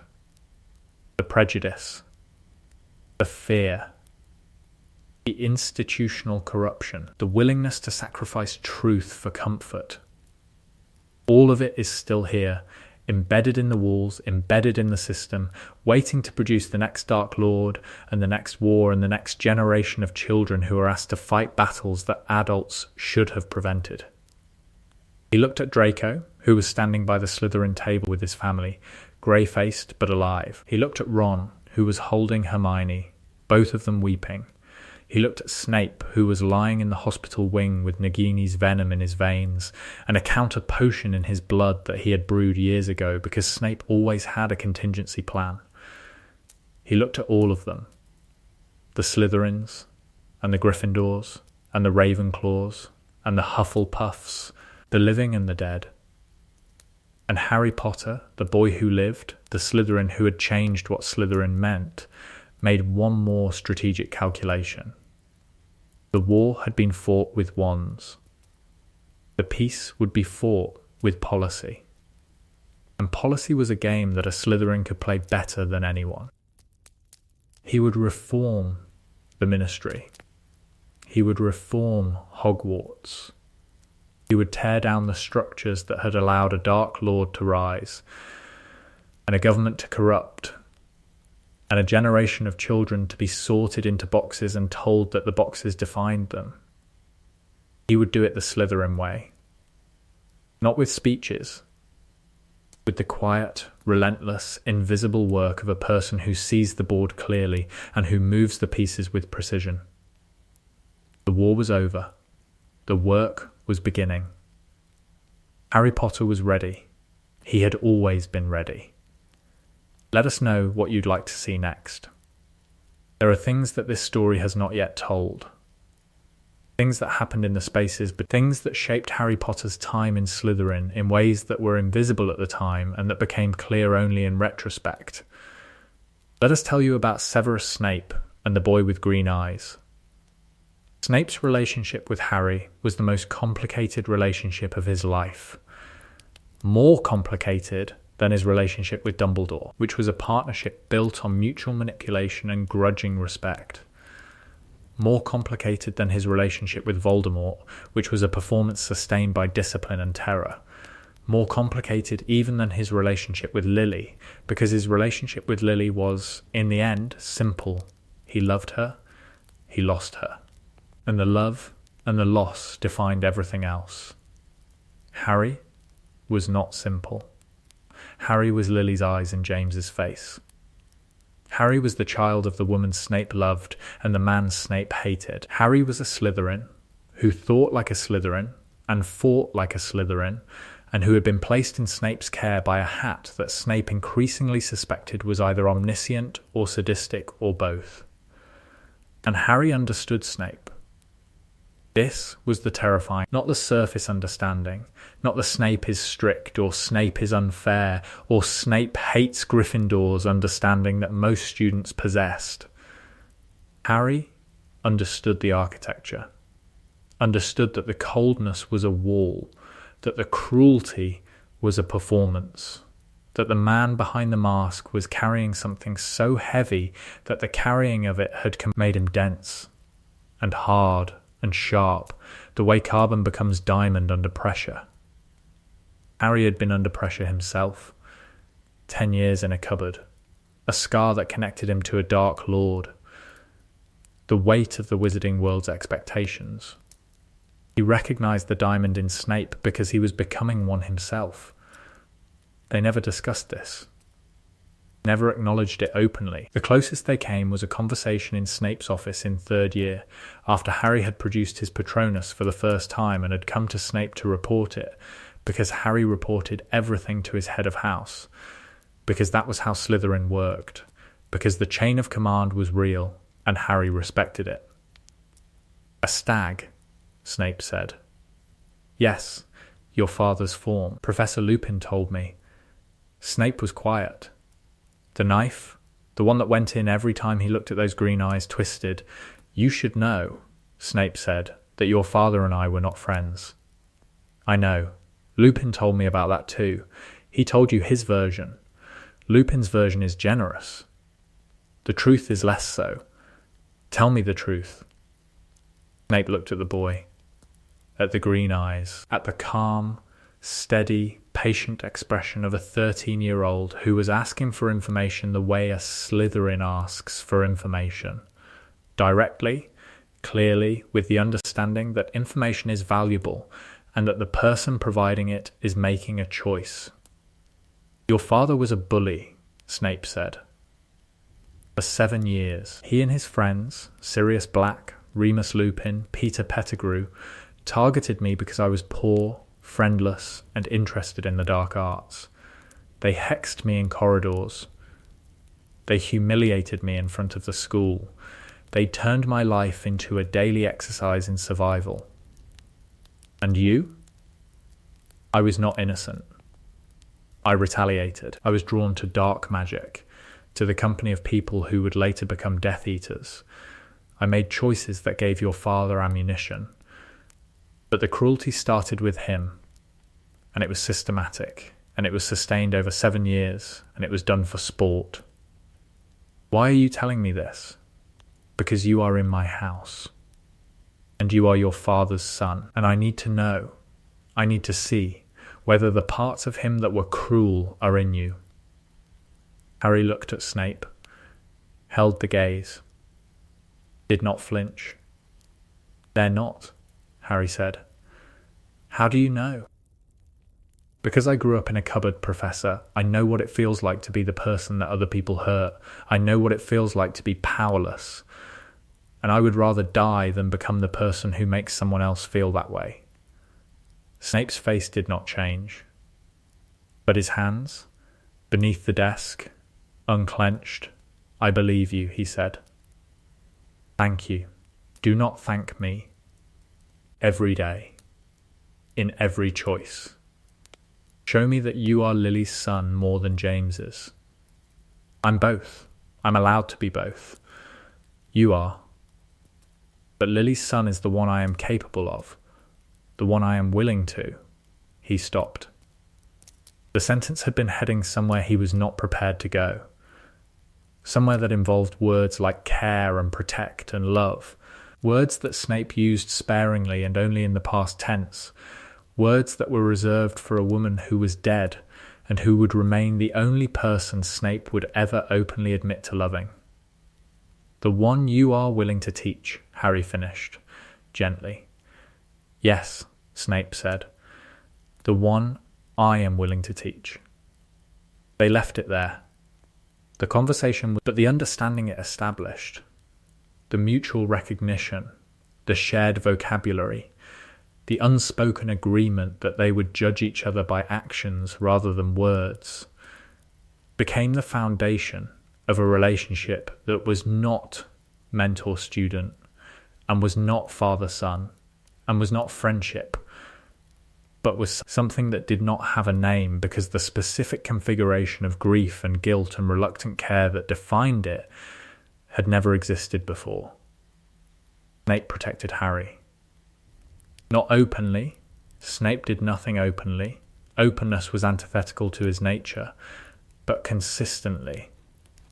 Through every year, through the stone and the chamber and the tournament and the war, Snape was there, invisible, essential, the safety net that Harry never saw but that caught him every time he fell.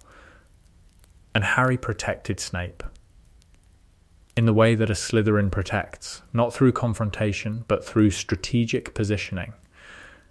He defended Snape's reputation when students questioned it. He maintained Snape's cover when the war made it fragile. He stood in the Great Hall after the Battle of Hogwarts and told the truth about Severus Snape, about the Pensieve, the memories, the Do Patronus, the 20 years of sacrifice, and the truth was the most powerful protection Harry could provide. Because truth, in the end, was the only magic that mattered. 4th year, the Triwizard Tournament. The graveyard. We have told you about this, but we have not told you about the week after. Harry returned from the graveyard with Cedric's body. The Great Hall erupted. Fudge denied. Dumbledore planned. And Harry went to the common room. He walked through the stone passage, past the blank wall that served as the entrance, into the green light and the underwater shadows. The common room was empty. It was past midnight, and most students were in bed, and the few who were not had left when they heard Harry was coming, because the wizarding world's relationship with Harry Potter had always been a combination of fascination and fear. But Draco was there, sitting by the fire, waiting. "I saw your face when you came back," Draco said, through the crowd. "You were, don't." "Harry, don't describe it. I was there. I know what my face looked like." Harry sat down. His hands were shaking. The aftermath of the Cruciators Voldemort had used it on him in the graveyard, and the tremor was a residual effect that would take days to fully dissipate. Draco looked at the shaking hands, looked at Harry's face, made a decision. He got up, went to the dormitory, came back with a blanket and a bar of chocolate, Honeydukes, the expensive kind, the kind Draco's mother sent in monthly care packages. "Chocolate helps with the shaking," Draco said, after exposure to dark magic. "It's the theobromine. It counteracts the neural effects of the Cruciatus." "How do you know that?" "My father told me. When I was 7, after I accidentally touched one of his cursed objects and my hands wouldn't stop shaking for 3 days. Harry took the chocolate, ate it. The shaking diminished. Not completely. The memory of Voldemort's voice, the red eyes, the pain, the graveyard and the headstones and Cedric's empty face, but enough. "He's back," Harry said. "I know. Your father will be called. If he hasn't been already." "I know. That means we're on opposite sides." Draco looked at the fire, at the green flames that reflected off the dark wood and the leather furniture and the lake water that pressed against the windows. "No," Draco said. "It means my father is on the opposite side. I am not my father. When it comes down to it, when Voldemort calls, and your father goes and the Death Eaters assemble, can you stand against that?" "I don't know, but I know that I want to. And wanting to is the first step. It's not enough. I know it's not enough. But I'm 14, Harry. I can't defeat Voldemort. I can't defy my father. I can't change the world. All I can do is be here, right now, with chocolate and a blanket, and tell you that you are not alone. Harry looked at Draco, at the boy who had been his first friend, who had been raised on blood purity and was choosing, piece by piece, to let it go, who had produced a swan Patronus powered by the happiness of a friendship that his father would have forbidden. That's enough, Harry said. For tonight, that's enough. They sat by the fire. 2 Slytherins, 14 years old. The Dark Lord risen. The war begun. They sat, and they did not speak, and the silence between them was not empty, but was full of the things that friends understand without saying, full of the trust that had been built over 4 years in a room beneath a lake, full of the knowledge that the world was about to get very dark, and that the darkness was bearable because they were not facing it alone. The Yule Ball incident. Year 4. The moment that the Slytherin common room became a genuinely different place. Harry asked Parvati Patil to the ball. This was unremarkable. Parvati was in Gryffindor. She was pretty. And Harry, who had been navigating cross-house friendships since first year, saw nothing unusual about asking a Gryffindor to a school dance. The Slytherin common room saw something very unusual. A Gryffindor, said Pansy Parkinson, with the particular tone of voice that suggested the word Gryffindor was a euphemism for something unpleasant found on the bottom of a shoe. A person, Harry corrected. A Gryffindor person.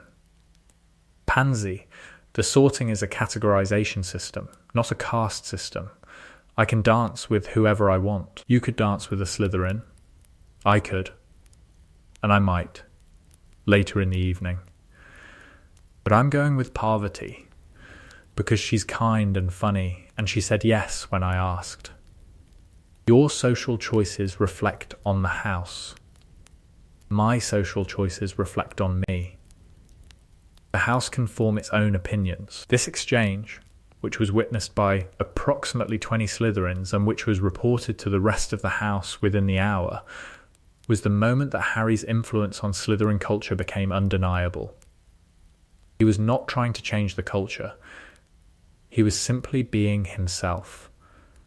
But the act of being himself, a half-blood who was friends with Gryffindors, who valued people over politics, who refused to participate in the house's traditional insularity, was, in itself, transformative. Other students followed his lead. Not immediately, not dramatically, but gradually the way water erodes stone. A Slytherin 3rd year started studying with a Ravenclaw. A Slytherin 5th year asked a Hufflepuff to Hogsmeade. The rigid, self-imposed boundaries that had defined Slytherin's social life for generations began slowly to dissolve. The older students resisted. Flint and the Quidditch team and the pure-blood traditionalists who viewed Harry's integration efforts as treason. They pushed back with the tools of Slytherin politics, whisper campaigns, social exclusion, the occasional hex doorknob. Harry responded with the tools of Slytherin strategy, patience, clarity, and the absolute refusal to engage with hostility on its own terms. He did not fight the traditionalists. He outgrew them, built alliances that were stronger, demonstrated results that were better, made it clear, through action rather than argument, that the house he was building, inclusive, strategic, united, was more effective than the house they were defending. By 5th year, the resistance had largely collapsed. Not because Harry had defeated it, but because the younger students, the ones who had grown up watching Harry navigate the gap between Slytherin and the rest of the school, had decided that Harry's version of Slytherin was the one they wanted. The house changed. Not overnight, not completely, but meaningfully. And the change started with a boy who asked a Gryffindor to a dance. One more story, the last one. The one that no one except Harry and Snape ever knew. It happened after the Battle of Hogwarts, after Voldemort's death, after the celebrations and the funerals and the long, slow, painful process of counting the dead and caring for the living. Harry went to the hospital wing, where Snape was recovering, where the anti-venom was doing its work and the wounds were closing, and the man who had spent 20 years playing the most dangerous game in the wizarding world was, finally, resting. Snape was awake, propped against pillows, pale, thin, bandaged, alive. Harry sat in the chair beside the bed, the same chair that Dumbledore had sat in years ago, beside other beds, keeping watch over other wounded soldiers. The chair of the person who waits. "The Dark Lord is dead," Harry said. "I heard. The castle is not subtle in its celebrations. Draco is alive. His family surrendered. I expected as much. The Malfoys have always been skilled at survival. And I am alive. Barely, but alive." They sat in silence. The hospital wing was empty except for them. The other patients had been moved to St. Mungo's. The beds were clean. The windows were open. The morning light, golden, warm, the light of a world that had been delivered from darkness, fell across the floor. "I saw your memories," Harry said, "in the Pensieve, before the forest." Snape's face went very still. "I saw Lily, the playground, the train, the friendship, the word, the prophecy, Dumbledore's office, the dough. I did not intend for you to see all of it. I know, but I needed to understand. And now I do." "What do you understand?" Harry looked at Snape, at the black eyes, flat and guarded and carrying, beneath the surface, a depth of emotion so vast that the containing of it had been the central project of Snape's adult life. "I understand that you loved my mother, that you have loved her for 30 years, and that the love has not diminished, and that it drives every... I understand that you blame yourself for her death, and that the blame is, in part, justified, and that the justification has been the engine of your atonement.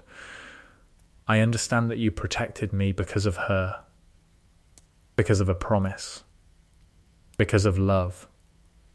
All of that is correct. But it's not complete. What is missing? The part where you stopped protecting me because of her and started protecting me because of me." Snape was very still. "I don't know when it happened," Harry said. "First year, maybe, when I came to you about Quirrell and you listened. Third year, when you taught me about my father and told me the truth. Fourth year, when you promised to keep me alive. Somewhere in there, the motivation changed. It stopped being about Lily's son and started being about Harry. You are presuming to understand my motivations. I'm observing your behavior and drawing conclusions. That's what you taught me to do. I taught you to observe and conclude about potions, not about people. People are more complicated than potions, but the method is the same. Observe, analyze, conclude, and your conclusion? My conclusion is that you care about me, not because of my mother, because of me, and that the caring terrifies you, because caring about someone means risking loss, and you have lost enough."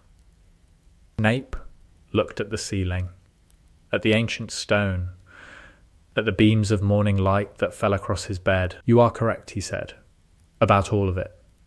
I know. You were also insufferably perceptive. You taught me. I taught you too well. You taught me exactly well enough." They sat in the hospital wing. The morning light grew stronger. The castle was quiet. The war was over. "What happens now?" Snape asked. "Now you recover. And then you go. And then, if you're willing, you let me visit. On weekends. For tea, and conversation. And the occasional argument about potion-making techniques.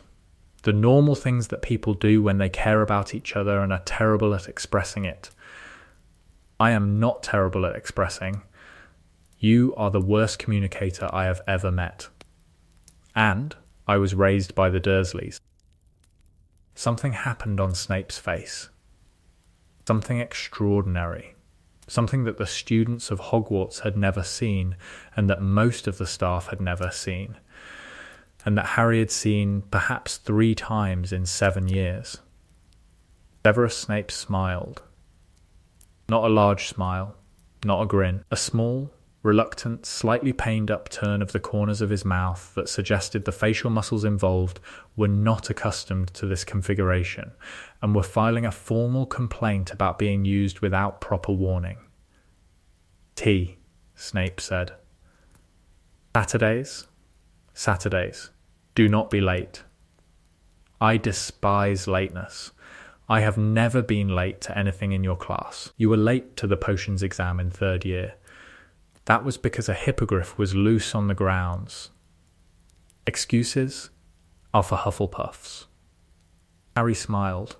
The smile was wide and warm and unguarded, the smile of a boy who had spent 7 years in a house that valued control and composure, and who was allowing himself, for this one moment, to be simply happy. "I'll see you Saturday, Professor. You'll see me Saturday, Potter."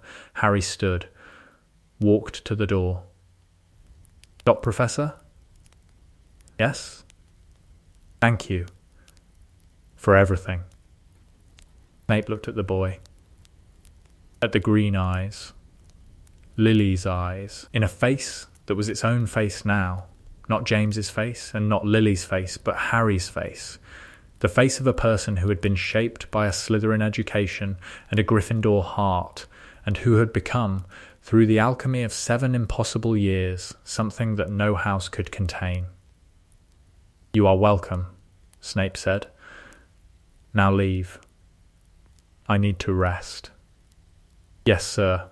Harry left. Snape lay in the hospital wing and looked at the ceiling and felt the morning light on his face. And for the first time in 20 years, the weight on his chest was lighter. Not gone. It would never be gone.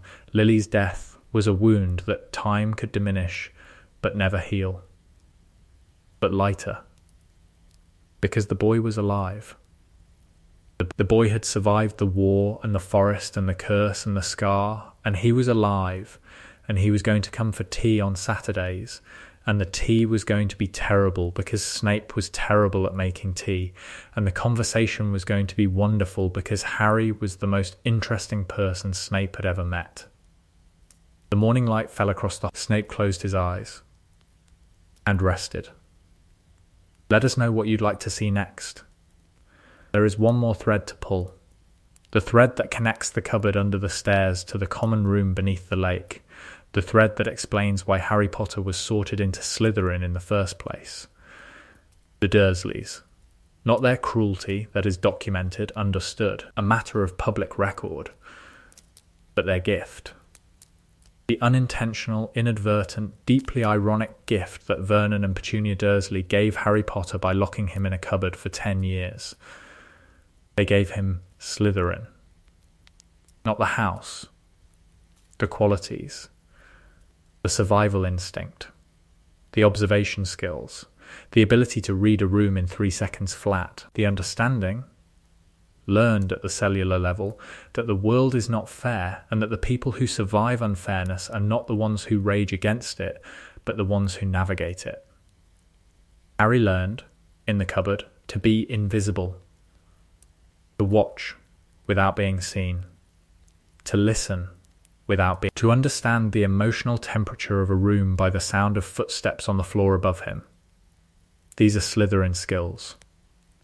Observation, assessment, strategic positioning. Harry learned, with the Dursleys, that trust must be earned. That people who offer kindness may have ulterior, that the safest position in any social situation is the one where you can see every exit. These are Slytherin instincts. Caution, evaluation, self-preservation. Harry learned, in 10 years of being told he was nothing, that the worst thing in the world is not danger. It is irrelevance. Being overlooked. Being dismissed. being treated as if you do not. And the antidote to irrelevance is not fame. Fame is external, fragile, dependent on other people's attention.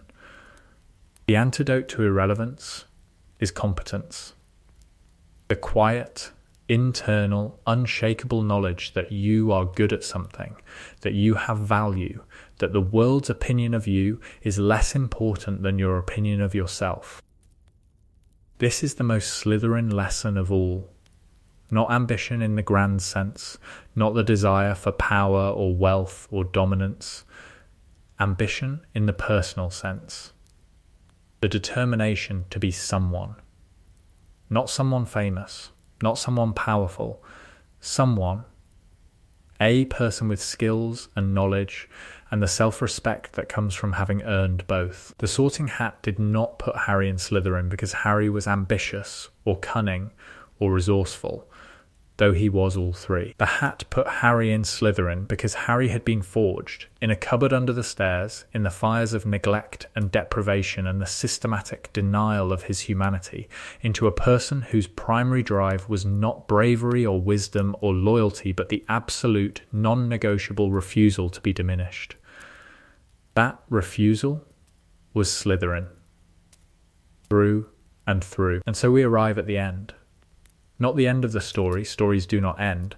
They simply reach points where the narrator pauses and the reader continues, but the end of this particular telling. The telling of what happened when Harry Potter was sorted into Slytherin. The telling is, in many ways, the same story told differently. The same villain. The same war.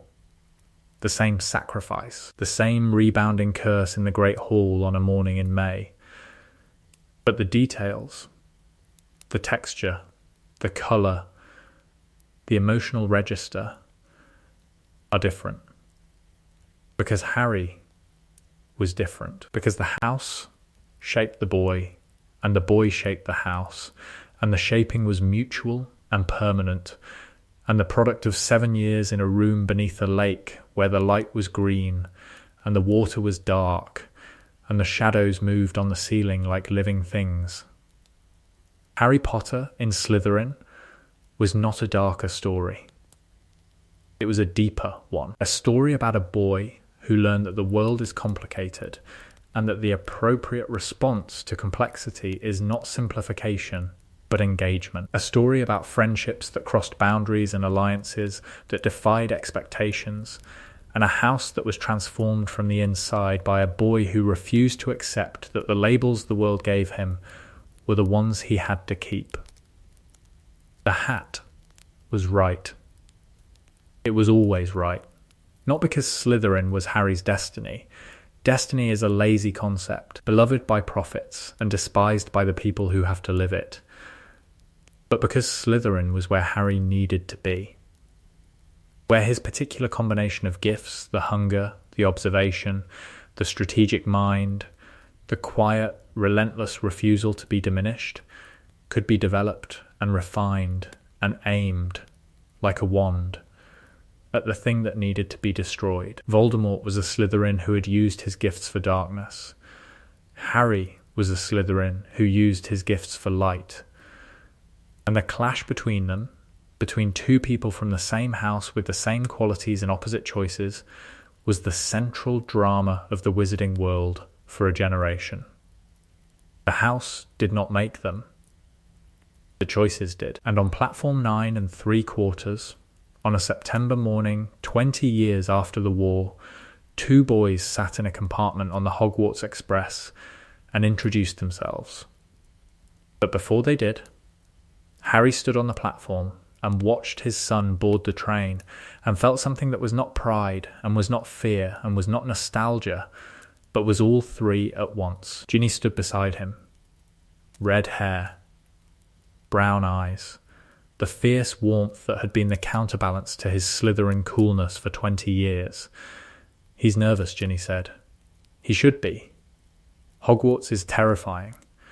It wasn't terrifying for you. It was terrifying for me. I was just too busy being strategic to notice. That's the most Slytherin thing you've ever said. I've said more Slytherin things than that. Name one. The time I told Kingsley that his restructuring plan for the Aura office was strategically suboptimal, and he looked at me like I'd insulted his mother. That was very Slytherin. It was also accurate. The plan was terrible. Ginny laughed. The laugh drew the attention of several parents on the platform, who looked at Harry Potter, the boy who lived, the Slytherin, the man who had changed the wizarding world not through heroism but through strategy, and saw, to their surprise, a man laughing with his wife on a train platform. An ordinary man, doing ordinary things. He'll be fine, Ginny said. I know. Whatever house he gets, I know that too. Even Hufflepuff. Especially Hufflepuff. Those people are the backbone of the wizarding world, and nobody gives them credit. Now you sound like Hermione. Hermione is usually right. That's been established. Ron appeared with his family. Hugo and Rose, already on the train. Ron, slightly out of breath, slightly red-faced, slightly panicking in the way that Ron always slightly panicked at train stations and airports and any situation that involved a schedule. Made it, Ron said. Barely, Ginny said. The car wouldn't start. The Muggle car. The one Hermione insisted we keep because integration is important. I told her integration was important, but so was a car that started when you turned the key. Where is Hermione? Already on the platform. She's been here since 7. She made a spreadsheet. Of course she did. The Malfoys arrived. Draco, Astoria, Scorpius. Draco's hair was greying at the temples. His face was thinner than it had been at school. The pointed features had softened with age, losing the sharpness that had made him look, at 11, like a blade. He saw Harry.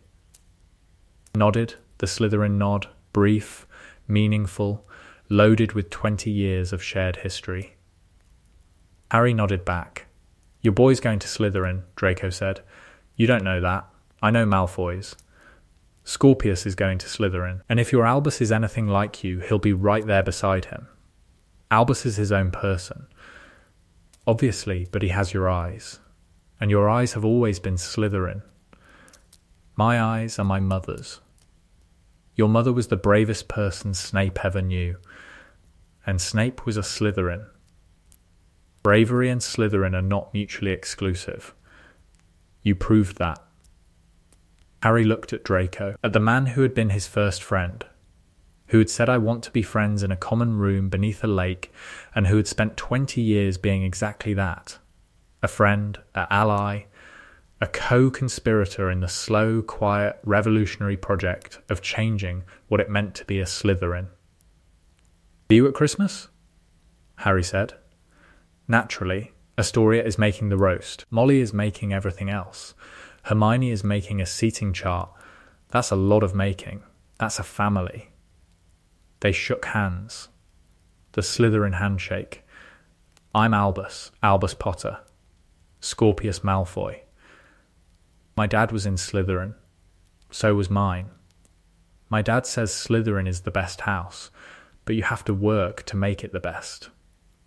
He says it doesn't come automatically. He says the house gives you tools, but you choose what to build. What did your dad build? Albus thought about this. Thought about the stories his father had told him, about the common room beneath the lake, about a boy with grey eyes who had said I want to be friends when friendship was the bravest thing he could offer, about a professor who had carried a secret for 20 years and who came for tea on Saturdays and who made terrible tea and wonderful conversation, about a red-haired boy who had decided that friendship was more important than houses and who had never, not once in 30 years, wavered. He built a family, Albus said. Out of people from every house. People who chose each other. That sounds nice. It was. It is. The train moved. The platform fell away. And ahead, beyond the hills, beyond the lake, beyond the forest, the castle waited. Hogwarts, where the sorting happened and the learning began, and the choices were made and the stories started, where a boy in a green tie changed the world by refusing to be defined by it, where the houses stood, Gryffindor and Slytherin, Ravenclaw and Hufflepuff, not as prisons but as starting points, not as identities but as invitations, not as the end of the sorting but as the beginning of the choosing. Because the hat sorted you, but you chose who you became. And Harry Potter, the Slytherin, the boy who grew up in a cupboard and walked to the green table and changed the meaning of green forever, Harry Potter chose well. He chose friends over factions, people over politics, trust over leverage. He chose to see the board clearly and to play the game honestly, and to win not through domination but through connection. He chose every day to be more than what he was given. And that refusal to be diminished, that hunger to be more, that quiet, relentless Slytherin insistence on building something better from whatever materials the world provides, that is the magic. Not the wand kind, the human kind. The kind that no hat can sort and no house can contain and no dark lord can destroy.